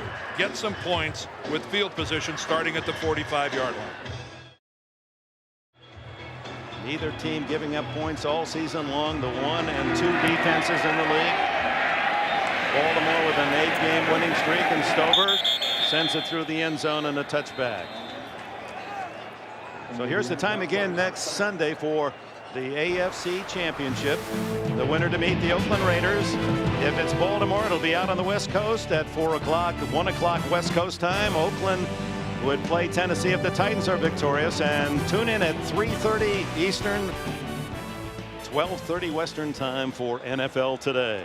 The Raiders were awfully impressive yesterday in dispatching Miami. That was a strong performance by John Gruden's guys. Defense has not allowed a TD in the third quarter. The last 8 games, that's their winning streak. Nair throws, and a diving catch by Derek Mason. Dwayne Starks on the coverage. And right there, that's really a wonderful illustration of the growth of Steve McNair, because I don't think 3 or 4 years ago there'd have been any doubt that he would have just taken off running the football.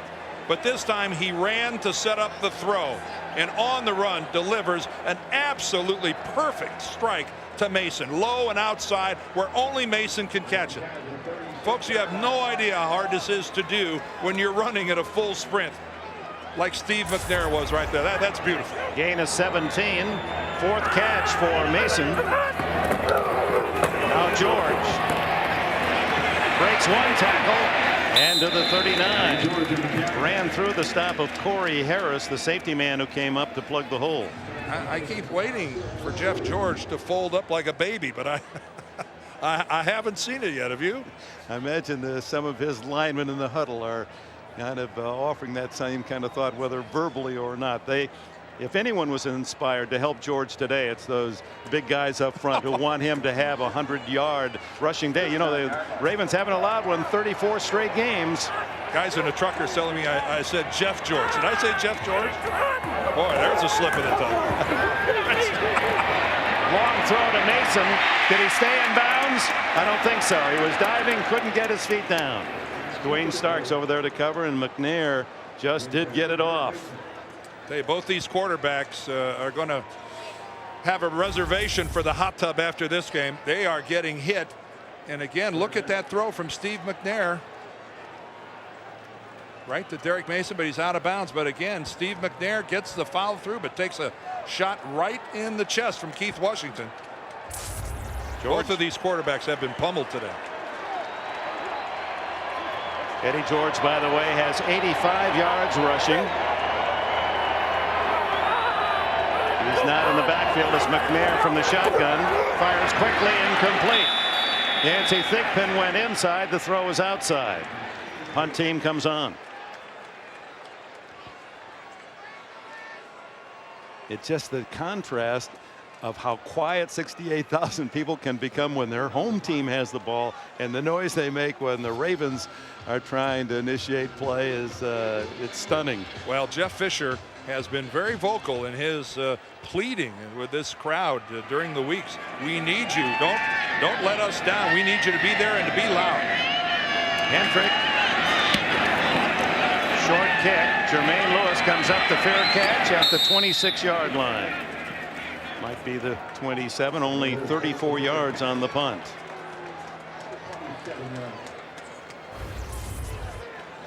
Brad Hopkins there, number 72. He gets a chance to go to his first Pro Bowl this year. These guys are going to be teammates in Honolulu. And you know what? That's kind of nice. See a couple of guys going at it tooth and nail, and then have a smile afterwards. Lewis from Miami, and Hopkins played at Illinois. Here comes the noise machine. Dilfer throws low but complete to Ismail in front of Samari Roll. Haven't called his name much today. Roll from Florida State in his 3rd season, making it to the Pro Bowl. He has had a sterling season with 7 interceptions. Remember, probably made the Pro Bowl on that 81-yard touchdown return against the Redskins that the whole world saw. Oh, one of the most spectacular run backs I've ever seen. Of course, no corner on either team here today has really had to defend many fly patterns, have they? It's been short. That one good for 5 yards. Gopher, and no one over here. Streaking down the sideline was Patrick Johnson, but he was 15 yards away from the ball. Fans calling for a penalty, but well, the fans are calling for a penalty because there was no receiver anywhere in sight. But keep in mind that to get intentional grounding, that has to happen at the same time that he's risking the imminent loss of yardage in a sack. And that was just a misconnection with his receiver. That's right. Now, if he had a guy hanging off of him, then you make the argument for intentional grounding. Priest, Holmes, and Brandon Stokely come in as they go to the pass offense. That's Stokely in motion. Cornerback blitz, throwing, almost intercepted by Kenny Holmes. The defensive end had it in his mitts, but couldn't tuck it away. See, they always call linemen's hands paws or mitts. Well, why is it? Why is that? Whoa, that's a pretty good job of corralling. Yeah, I think you've got a pretty good case there, Claude. Now that's playoff officiating. Yes, it is. Well, you know what? I'd rather see it that way than the other way. Call it too tight. Richardson, 51 yards on his last kick. This one is much shorter. Fair catch, Mason at the 32 or 3-yard line. Only 36 yards on the punt. Gives us a chance to talk about tomorrow night, all new, beginning with the King of Queens, followed by the new comedy hit Yes Dear. And don't miss Monday's #1 comedy Everybody Loves Raymond, followed by Becker starring Ted Danson, Monday's #1 drama Family Law. It's a night of top comedy and drama, all right here, the Monday lineup on CBS. Well, very little comedy here at Adelphia Coliseum, but a whole lot of drama as we move to the end of the third quarter. This is if you like good, solid, fundamental football, we're seeing a lot of it here. Tied at 10, 23 seconds left in the quarter. McNair underneath to George.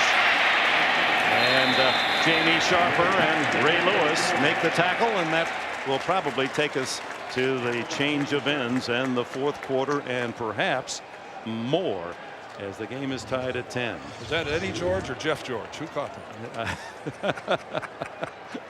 You're going to be an agent yet. End of 3, 10-10, and we'll return to Adelphia Coliseum right after this word from your local station.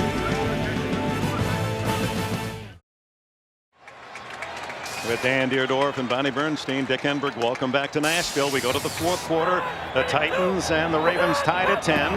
This is 2nd down and 2, and George able to twist out of the initial hit and get close to the first down. Appears with that second effort made the first down. Bonnie? Well, Eddie George hasn't had a 100-yard rushing day against his opponent until, well, he's pretty close. He's got close to 100 yards. But Ray Lewis made an interesting comment. He said the Titans live and die by what Eddie George does. And if you knock the king off the hill, the soldiers are going to retreat. Well, I got news for you. The king's on the top of the hill today, and the soldiers aren't too far behind, Dick. All right, Bonnie, and there's the number. 87 yards for George, only 13 away from doing something that no one has accomplished against this Raven defense for more than 2 seasons. Quick throw, complete. It's the tight end, Wycheck, and he carries the tackler all the way to the Baltimore 43.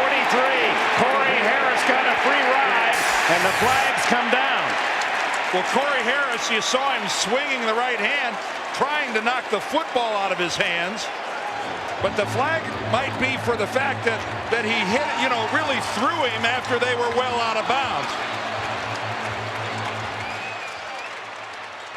Personal foul, 26 defense. Late hit out of bounds, 15-yard penalty, first down. Well, he calls Rod Woodson. Bernie Kukar identifies Rod Woodson. Let's watch Corey Harris, number 45. He slips and he's late in the coverage. But right here, he's going to start trying to knock the ball out. But really, Woodson gets called for the late hit. And that is a good call because both of those players were standing a good 5 feet out of bounds when Rod comes in and delivers the hit. So first down at the 28 of the Ravens. George to the 25-yard line. A gain of 3 more for the talented tailback of the Titans. He now is at 90 yards. Well, Dick mentioned it's been over 2 years what Eddie George is trying to accomplish. James Allen of the Bears put 163 yards against the Ravens December the 20th, 1998. That is some strength. Al Del Greco wondering what his role might be. Has had one blocked and missed a short one. Blitz from the corner and incomplete as Aaron Kinney, the tight end, unable to pull it in. Well, everybody makes the right reads. Steve McNair sees the blitz. Aaron Kinney makes his adjustment. They just aren't able to get it together and come up with a completion. And right now, I'd say that Al Del Greco, given all his experience, is still well on his way to an ulcer. He has an excess of gastric acid working right now. But he's got a lot of company around the league. It would be a 42-yarder if the Titans fail to make a yard on this play. Here comes Woodson on a blitz, and McNair takes off. Oh, is he hit? What a collision at the 20-yard line. Jamie Sharper and Dwayne Starks. Boy, did he sell out on that one. Oh, my. Look at this, a bad ankle and all. Here comes McNair. Sharper's 55, drags him from behind. Starks actually misses him. Starks gets more miss than anything, barely clips the shoulder pad of Steve McNair. And I'm with you, Dick. Initially, it looked like that was a real throat shot. 37-yard field goal attempt on 4th and a yard and a half. Blocked again and picked off. He can run it. Look out. Anthony Mitchell. Anthony Mitchell at the 50. And Mitchell is going to go all the way for a Baltimore touchdown.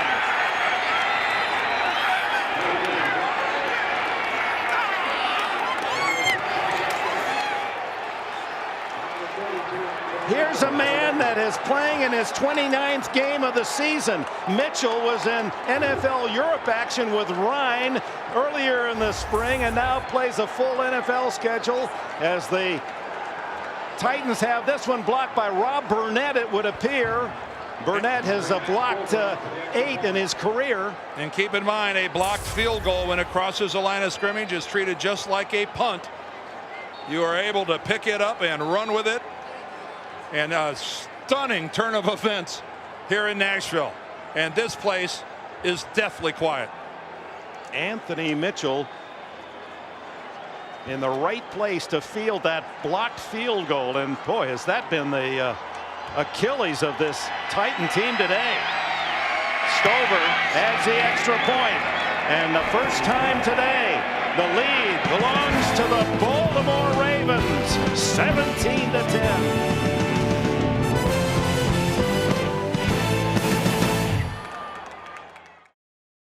Baltimore takes the lead 17-10. Keith Washington loses his helmet, but doesn't lose his head as he gets his right hand on the football. Watch Washington, 93. There comes his helmet, but up he goes anyway, and he blocks the field goal. Rob Burnett was directly behind him, but Keith Washington. So what Tennessee has had 2 field goals blocked. Both by Keith Washington. Baltimore has had 2 punts blocked, both by Chris Coleman. How incredible is that? And this one is the game turner at the moment early in this 4th quarter. Alan Lowry, the special teams coach of the Titans before the field goal. No prayers answered there unless he was rooting for Baltimore as the kick is returned 90 yards by Anthony Mitchell. Now it's Derek Mason from the 4. Oh, he's running the wrong way and corralled by Billy Davis. Now Tennessee will start inside its 15-yard line. Oh, this has become deadly quiet here at Adelphia. Well, something you don't see every day, a field goal run back for a touchdown. I remember one time in college, I was at Tiger Stadium and watched Lem Barney run a blocked field goal back for a touchdown for the old Lions. That ball did not get a lot of elevation by Al Del Greco. There was some penetration, but in reality, that was just a defensive lineman getting up in the air. A normal field goal attempt should be high enough in the air that it shouldn't be blocked by a defensive lineman in that position. McNair. He's going long for Thigpen. Intercepted and then dropped. McAllister had it for a moment. Great play by Yancey Thigpen. McAllister has an interception, and Thigpen becomes the defender and strips the ball. Boy, that's outstanding by Thigpen. McAllister has that ball, and Thigpen takes it away from him. Thigpen, a physical wide receiver. One of the reasons why they wanted to give him plenty of action today, because he's a good blocker as well against this tough defense, and he makes the physical play there. Oh, yeah, that's a wonderful play by Thigpen.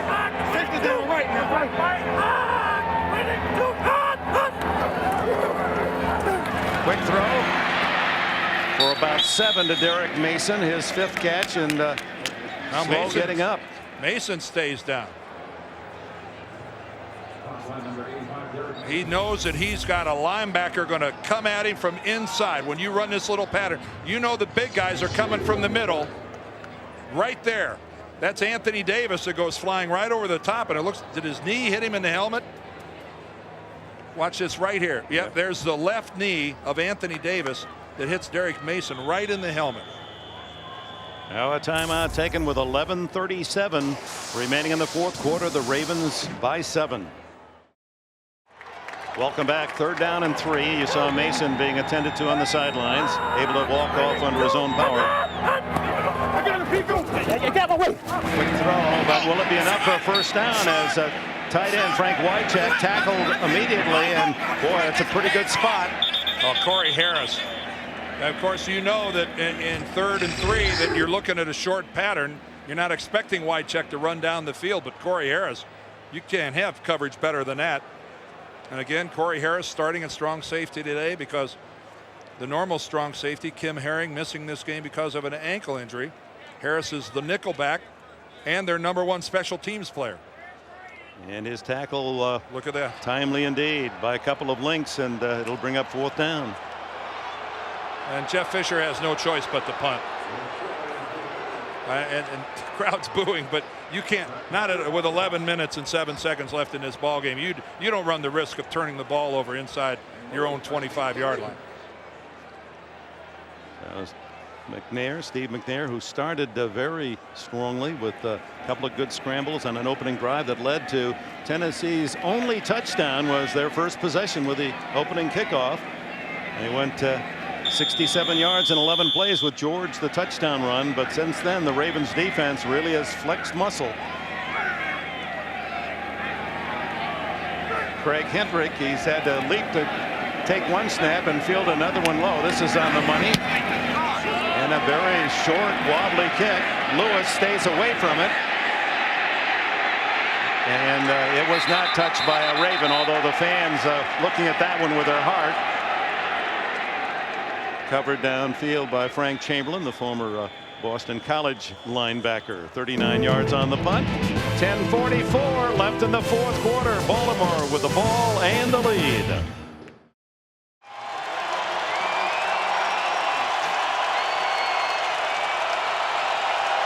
Baltimore ball, 37-yard line, leading 17-10 on the block field goal touchdown.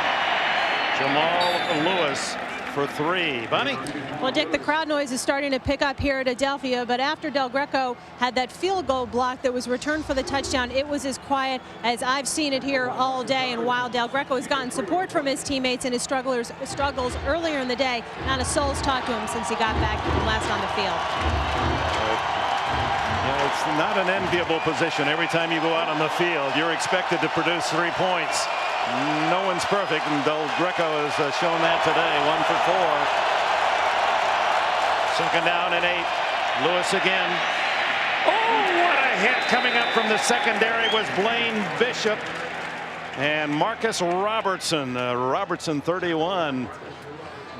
Solid hit. Well, the last drive, the Ravens got Jamal Lewis loose. He was finally getting some yardage, but here's one way that you put that to an end. You bring your free safety up, and this is how your free safety arrives and makes an impact. just like that.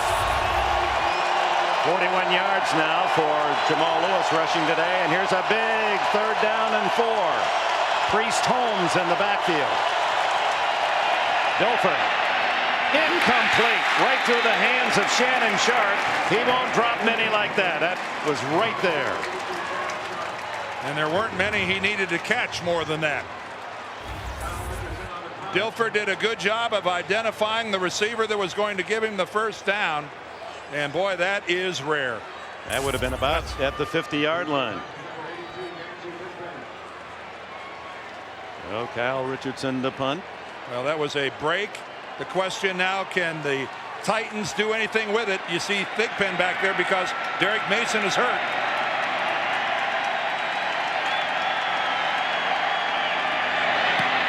And Richardson driving a spiral to Thigpen at the 14 is he hit. And the flag is down back where the punt was delivered. Eric Morse of the Titans was trying to block the punt. Do it again. Nice play. We got to go do it again. Billy Davis came down there and put. He didn't have to slow his gait at all. He had a 70-yard run at the kick returner.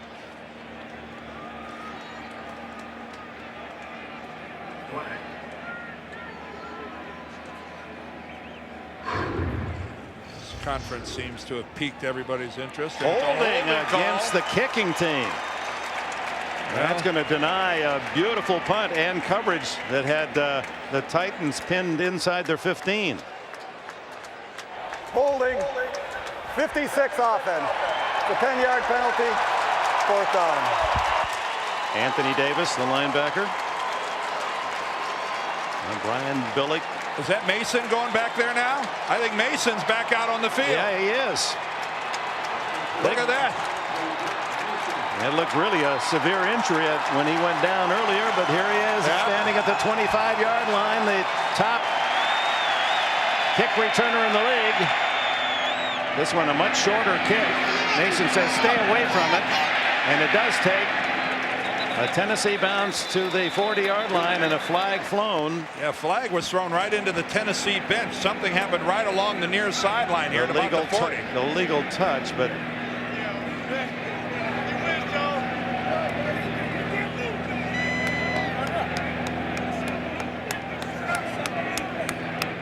normally just drop that the bag or the hat for a touch. This is a personal foul against the Titans. Boy, when you're down by 7 in the 4th quarter, they'll afford that. well, they caught a break, Tennessee did, and now they've negated it by this penalty. Personal foul. 37 of receiving team. Hit out of bounds. 15-yard penalty. 1st down. That's Dane and Sidney again, and he's been ticketed 3 times today and had an interference call that was critical in the loss to Baltimore in November. That seat is cold. Dane and Sidney's penalty costs 15 yards. Here it is. He's working against James Trapp. Now they're out of bounds right there, and that happens. But you got to know you're out of bounds. You got to know you're in your bench area. You don't get the opportunity in that situation. Just grab a guy and throw him to the ground and over in your own bench. Not smart. Not smart at all. So instead of the 40-yard line, Tennessee starts at the 25, and we hope you'll stay with us after college basketball. Local news tonight on 60 Minutes. Is the internet becoming a gambling casino? Watch tonight, 60 Minutes.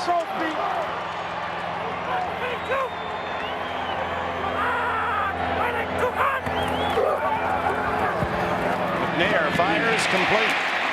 It's Mason, and he's hammered again, but close to the 1st down yardage, and across the 35 it is a 1st down. 11 on the play. Rod Woodson, the defender. And I think this is smart of Steve McNair to start going to his wide receivers a little more. Been an awful lot of dinking and dunking in this game underneath the wide check and the backs and water. This is start utilizing some of the speed you have outside, not to mention the fact that it's a nice change of pace. Mason, the receiving leader in this game. Throw to Mason again. Got away from Dwayne Starks and picks up another 1st down at midfield. 7 catches for Derek Mason. Now Mason is hurt. Derek Mason took a hit. He looked like he did something to his left leg after. I don't know. It almost looked like it happened during that play, but he really hobbles over to the bench. Grabbing at his calf as if he might have pulled the muscle. First down at the Baltimore 49 with just under 8 minutes left in the fourth quarter. George. And it's pretty tough to run wide against this Baltimore defense. Ray Lewis runs so well side to side. That's the 27th carry for Eddie George as you looked at Mason, and the Titans are 23-1 when he goes 27, but they trail by a touchdown at the moment. Well, they're winning a lot of battles, the time of possession, etc., etc., etc. Except for the 17-10 score, they're doing just fine.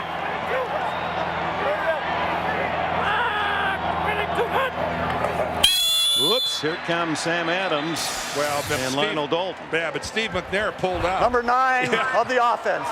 The 5-yard penalty, still second down. And yes, folks, it does happen. The quarterback forgets the snap count. And that's exactly what that was right there.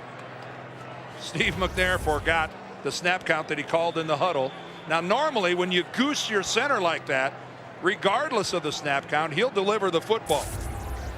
You know, you saw Steve McNair raise his hands. Normally that brings an instinctive snap of the football from your center, but that's just Steve forgot. So shotgun, second down, 14.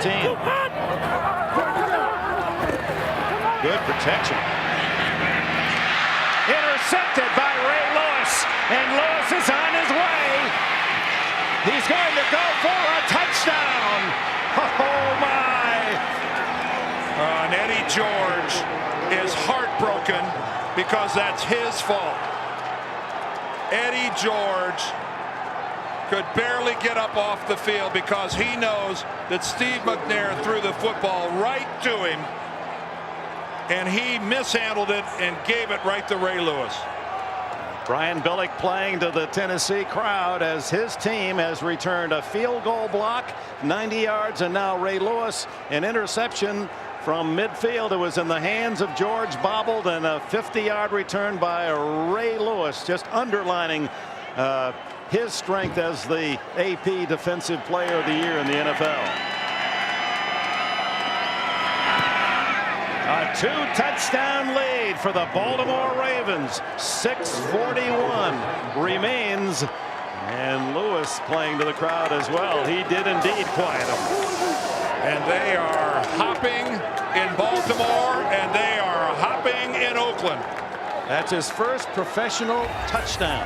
That's right, Oakland, the Raiders, if Baltimore wins, gets to play at home. Here he is. He's got Eddie George all the way, but look, to throw a little bit behind Eddie George, but he gets hands on the football, and he keeps it in the air, and it goes right to Ray Lewis. It wasn't a great throw by Steve McNair. It was a little bit behind Eddie George. But look at that. Look at that hop. Right off the right hand of Eddie George, right into both hands of Ray Lewis. And the owner of the franchise from Cleveland to Baltimore, 40 years, owner in the NFL, Art Modell, 6:41 away from going to the AFC Championship game. Now it's going to take a true Music City miracle for the Titans to get back in it. Mason will try to start it. And gets barely to the 20-yard line before Anthony Poindexter makes the tackle. Well, now that this is a case where Tennessee just has to somehow realize it was 6.5 minutes left. That's plenty of time to score 2 touchdowns. Granted, it's against Baltimore, the number 1, all this and all that. But you have time. Keep your composure. Tell each other in this huddle, you are good enough to come back.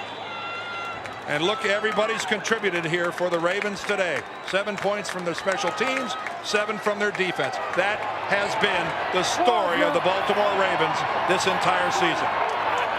The Titans have all 3 timeouts. McNair short to George. but that gains only 3 yards. Lewis there again for Baltimore. And Eddie George, and that wasn't all his fault. When I looked at that play again, the pass from Steve McNair was behind Eddie George. I think there's blame on to be distributed between both of them as we look at Rob Burnett, who's shaken up. But geez, these two guys have been such warriors all season for the Titans, and now they find themselves in this spot. After the Ray Lewis touchdown, his first ever in his 5 brilliant years in the NFL, Brian Billick.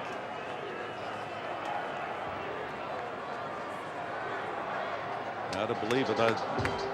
It's been a team that I think won the favor all the more the Baltimore fans when they went through that awful October, where the only man to score any points was their kicker Stover. That the team showed no finger pointing. They seemed to be the same when we saw them. Their character was extraordinarily high. Billick has this quality as a leader of men to keep the positive frame of mind. How you keep your defensive team from going after the offense when you don't score a touchdown for 5 games, and somehow they win 2 of those 5 games.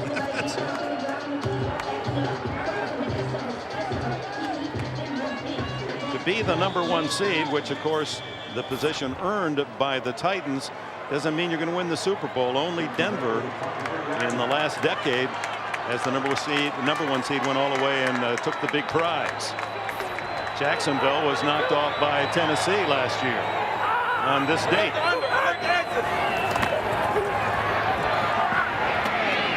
George again, and they're waiting for him. Was Robert Bailey, the backup defensive back, and it's shy of the first down by a couple.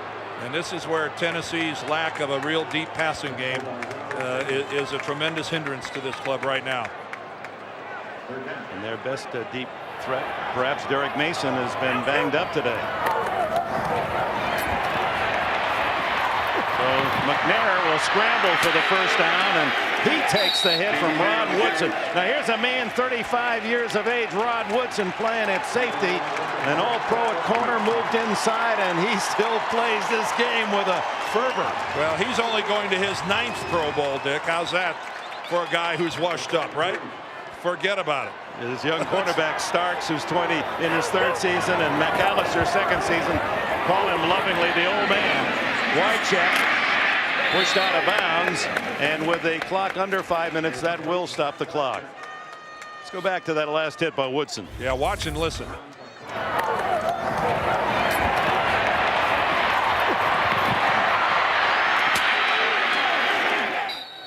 Woodson, who was a All-America track star in high school and college out of Fort Wayne, Indiana, was the Big Ten hurdles champion 4 straight years, the 55-meter indoor, and it's about as good as anyone but Greg Foster. I asked him about Foster once. He said, "I don't know what he looks like. I only could see his back."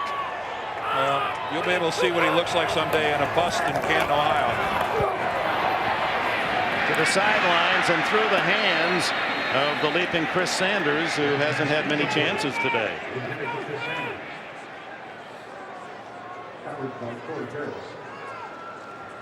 Here's the Ravens story has been often this one. Half the yardage. That was true against the Jets in the last game of the regular season.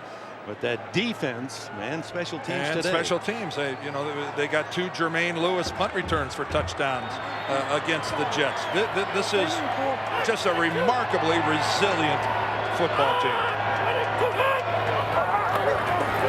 3rd and 5. McNair finally to George.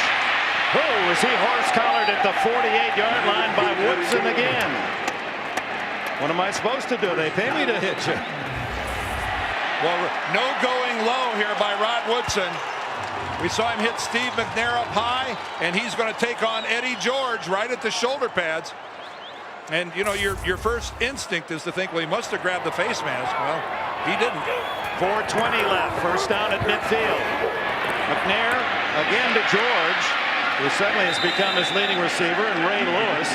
These two men going to have each other's number on their own jersey, the way they've been pressed against each other throughout the entire game. 8 catches now for George, 52 yards to go with 90 yards rushing. But they need more than 5-yard patterns. They're going to have to force the ball downfield a little more than that. Once again to George, incomplete. Corey Harris there to cover, and George must be exhausted. Well, he had the ball again. Steve McNair delivers it right on his hands, and Eddie just started to turn upfield and was going to try to plow forward before he had possession of the ball. Tough catch, running away from the ball. It's thrown low, and he almost flipped that one into the enemy hands. It's 3rd down and 3 at the Baltimore 45 with 3 minutes 48 seconds left. Still all 3 timeouts left for Tennessee.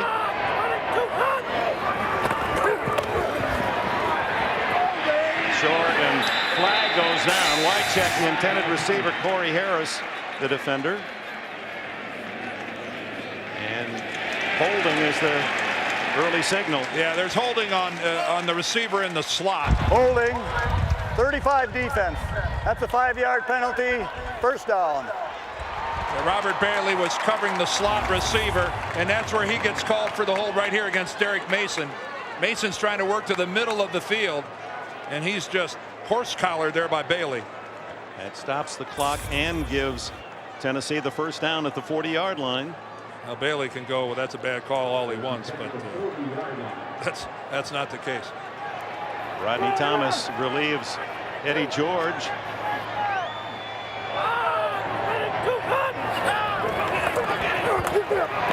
Gone. McNair going long. For Sanders, incomplete. He was falling as he was covered by Chris McAllister. It would have been a spectacular play as the rookie Jamal Lewis looks on. Well, McAllister arguing the case that he was interfered with by Sanders. McAllister, you see him running there. He's looking at the football all the way. See, that's the way a good corner plays, and Chris McAllister has every right to get up and complain as he's pushed into the ground by Chris Sanders. There is no doubt that playing the football all the way was McAllister, and Sanders, with both hands on his shoulder pads, pushed him into the ground.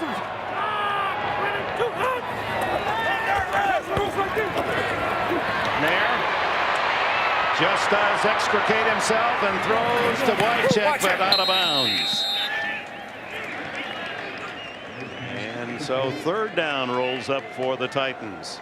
Peter Boulware did a good job of chasing McNair out of the pocket, as we remind you again that their aerial coverage, and our thanks go to Southwest Airlines for the pictures from above today. There's still plenty of time. 3 minutes 29 seconds, not a lot, but you need 2 touchdowns. You can get it into the end zone, get an onside kick, and you are still having a possession with the ability to tie the football game.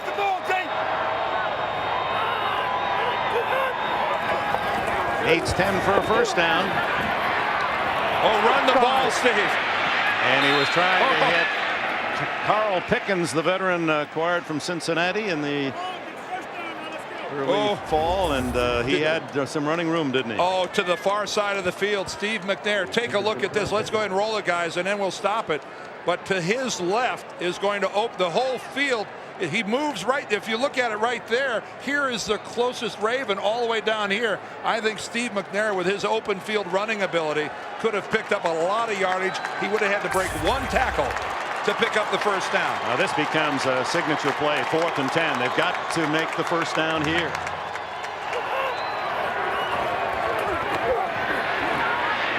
And they don't. The Ravens take over on downs. And they might be quoting Edgar Allan Poe themselves today. Nevermore, quoth these Ravens when it comes to that defensive side of the ball. And Steve McNair just overthrows the ball right there. That ball just sailed on him.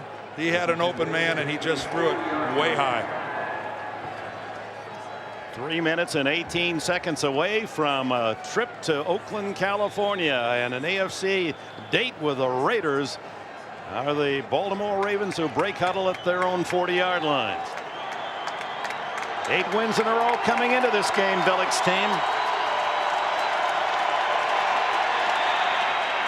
Lewis for 3. And here are the tiebreakers. It was tied at 10 until El Del Greco tried a field goal. Blocked by Keith Washington into the midst of Anthony Mitchell and the free agent from Tuskegee Institute. All the way 90 yards for a touchdown. And then Ray Lewis gets a favorable bounce. 50 yards.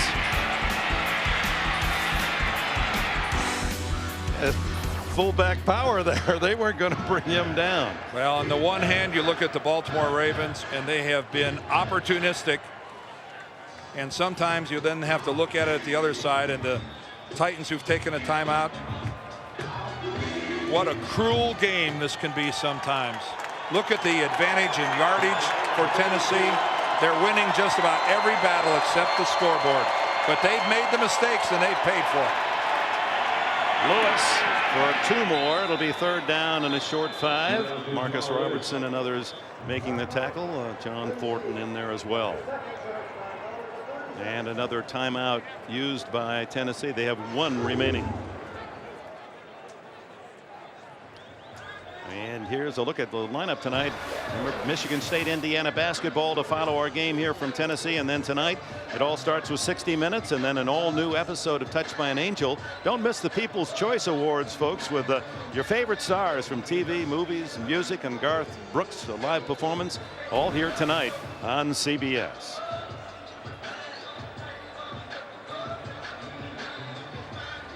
Yeah, you've been there. There's never a kind time for players who work so hard year-round now to finally have to stare at the end of a season squarely in the eye. And it's one thing to be the underdog and to be beaten on the road, but to be the favorite, to lose at home. A lot of people saying the Titans the best team in the game right now.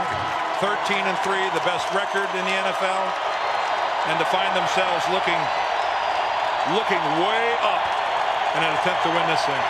Well, it's a must stop for them here on 3rd and 5 as Dilfer just goes down rather than throwing an ill-advised pass. He takes the sack back at the 33-yard line. Javon Curse will be credited with the sack. He's been pretty quiet today. And Bernie Kukar winds the clock, and it moves under 3 minutes. Javon Curse and Trent Dilfer knows that taking a look at things with Jason Fisk in front of him and Curse coming from behind. Now Fisk will actually get credit for the sack. He touched him down. So they'll spend as much time as they can. Now it stops at 2:48. And Jeff Fisher wondering who called the timeout. He's out on the field, in fact. Bernie Kukar said somebody called it. And that's anybody out there can call the timeout. Jeff can argue all he wants, but if one of his players signals for it, you're going to get it. Well, the one thing you said this earlier, Dick, about talking the talk and then walking the walk. Baltimore has done both. Yeah, the Ravens will be Raven tonight. And Ray Lewis, we've seen him 3-4 times this year. What a man he is. I mean, he just, when you think of the great linebackers through the history of this game and the ferocity with which they play and the speed. Now Richardson has had 2 blocked by Chris Coleman, number 17. This is no given.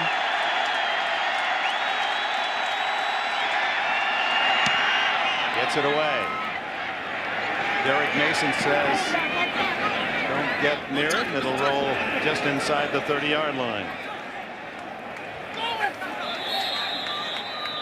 Well, it's early in the college basketball season in terms of the conference schedule, but in the Big Ten, how you can't beat Michigan State, defending national champs, unbeaten, longest winning streak in college basketball currently at Indiana University, where they love the round ball, and you can bet there's going to be plenty of noise down at Assembly Hall in Bloomington to try to inspire the Hoosiers to an upset. That follows action here from Nashville.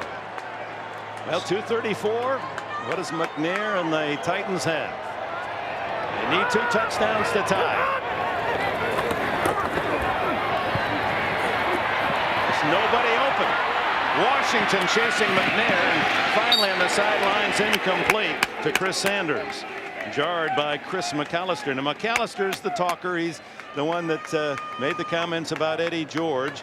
A big cornerback. He's 6'1" and 206. And it was interesting yesterday.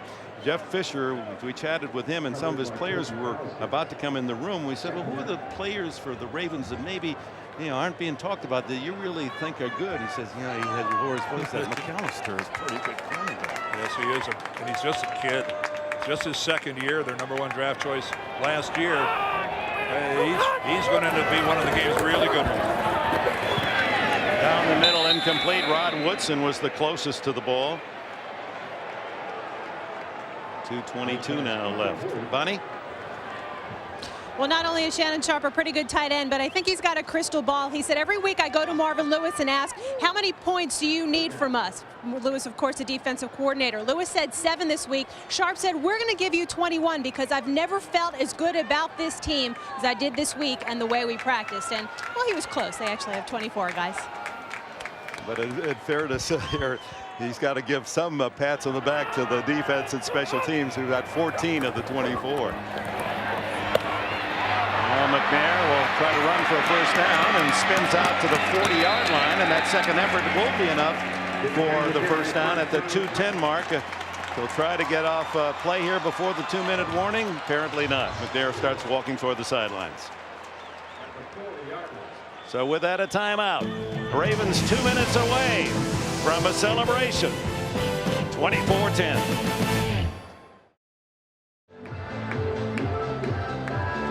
Well, Baltimore fans relishing the special teams touchdown and Ray Lewis's interception for a touchdown. And you have to look back for Tennessee, don't you, Dan, to those 2 block punts in the second quarter, and they get only 3 points only out 3 of it. points. You're right. A lot of missed opportunities, but again, it is a game that has to be won in all 3 phases if you're to be successful. And when you look at what Baltimore has done, they've won the special teams battle. They have won the defensive battle. They didn't win it offensively, right, but that 2 out of 3 is enough. Enough to do it. And of course, when you think about all 3, that's what the Raiders have had all year. I think the one team that has gotten the least national publicity for the talent that they have and chance they have for a Super Bowl. Well, this Baltimore defense will be playing their 3rd game of the playoffs, and they'll be tested. They'll be tested by a mighty fine Raider offensive team. Unless Tennessee comes up with something incredible, but there's an incomplete pass as James Trapp, an extra defensive back, in to help out Dwayne Starks. All we need for the Titans here is just some sort of a miraculous play. If they could just get to the point where they could go ahead and try the onside kick and have the chance for a couple long throws into the end zone. Trapp, an ex-Raider. But they're having to face a Baltimore group that's only got 4 people up by the line and 7 back. 2nd and 10. McNair brought down at the 35-yard line. Sam Adams able to get in to make the tackle, and McNair, who was bruised early in this game on a hit from Ray Lewis, slow getting up. Yeah, Steve doesn't have a whole lot left. He has really been punished today. And again, as a quarterback, when you have your arms pinned in at your side, the way that Sam Adams pinned McNair's arms to his side that time, that's when you really take a beating on the trip to the ground, because you just have no opportunity to break that fall. 3rd down, 15. Nobody open. Flag down. McNair fights his way free and throws it away. He had Mason over there, but sitting right on the play was Robert Bailey, and holding is the call against Tennessee. And a reminder, coming up on the Subway post-game show, Jim, Mike, Jerry, Randy, Craig, the whole team will have the latest playoff Holding, news. 71 offense. Penalty is declined. 4th down. And Bonnie Bernstein will talk with the winners of today's game. That's coming up on the Subway post-game show. Marvin Lewis, a 42-year-old defensive coordinator, a lifetime coach, highly regarded. Just a matter of time before somebody said, hey, we want you to be our head coach in this league. It's just a case of sooner or later. I think it's destined for Marvin Lewis to end up being a head coach. Last play or a big play. Last play for Tennessee, as it falls incomplete and appropriately at the feet of Rod Woodson, the great All-Pro, and Tony Saragosa with his sunglasses on early. Well, he's getting ready to go to California. I think that's why he has them on, because they're going to play in the AFC Championship game next week at the Coliseum in Oakland. Baltimore, Oakland, 4 o'clock Eastern time, 1 o'clock in the West.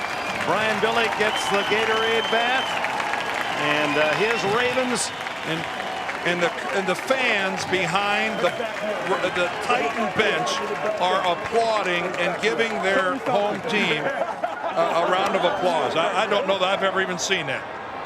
It's fantastic as Dilfer will take the kneel down. Chance to salute the people, the men and women, and have brought you CBS football throughout the year, and our crew, and our thanks all the way to the top. Our executive producers, Sean McManus and Terry Ewert, coordinating director Larry Cavallina. Today's game produced by Lance Barrow, directed by Mike Arnold.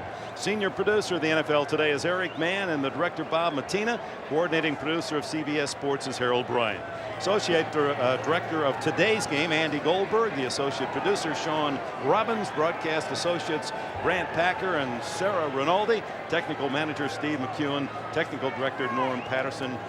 Kevin Skinner, Butch Baird here in our broadcast booth. Thanks to all, and congratulations to the Baltimore Ravens. That #1 defense against scoring, #2 statistically, the best against the run, will meet the best rushing team in the NFL, the Oakland Raiders, next week for the AFC Championship and the right to go to Tampa.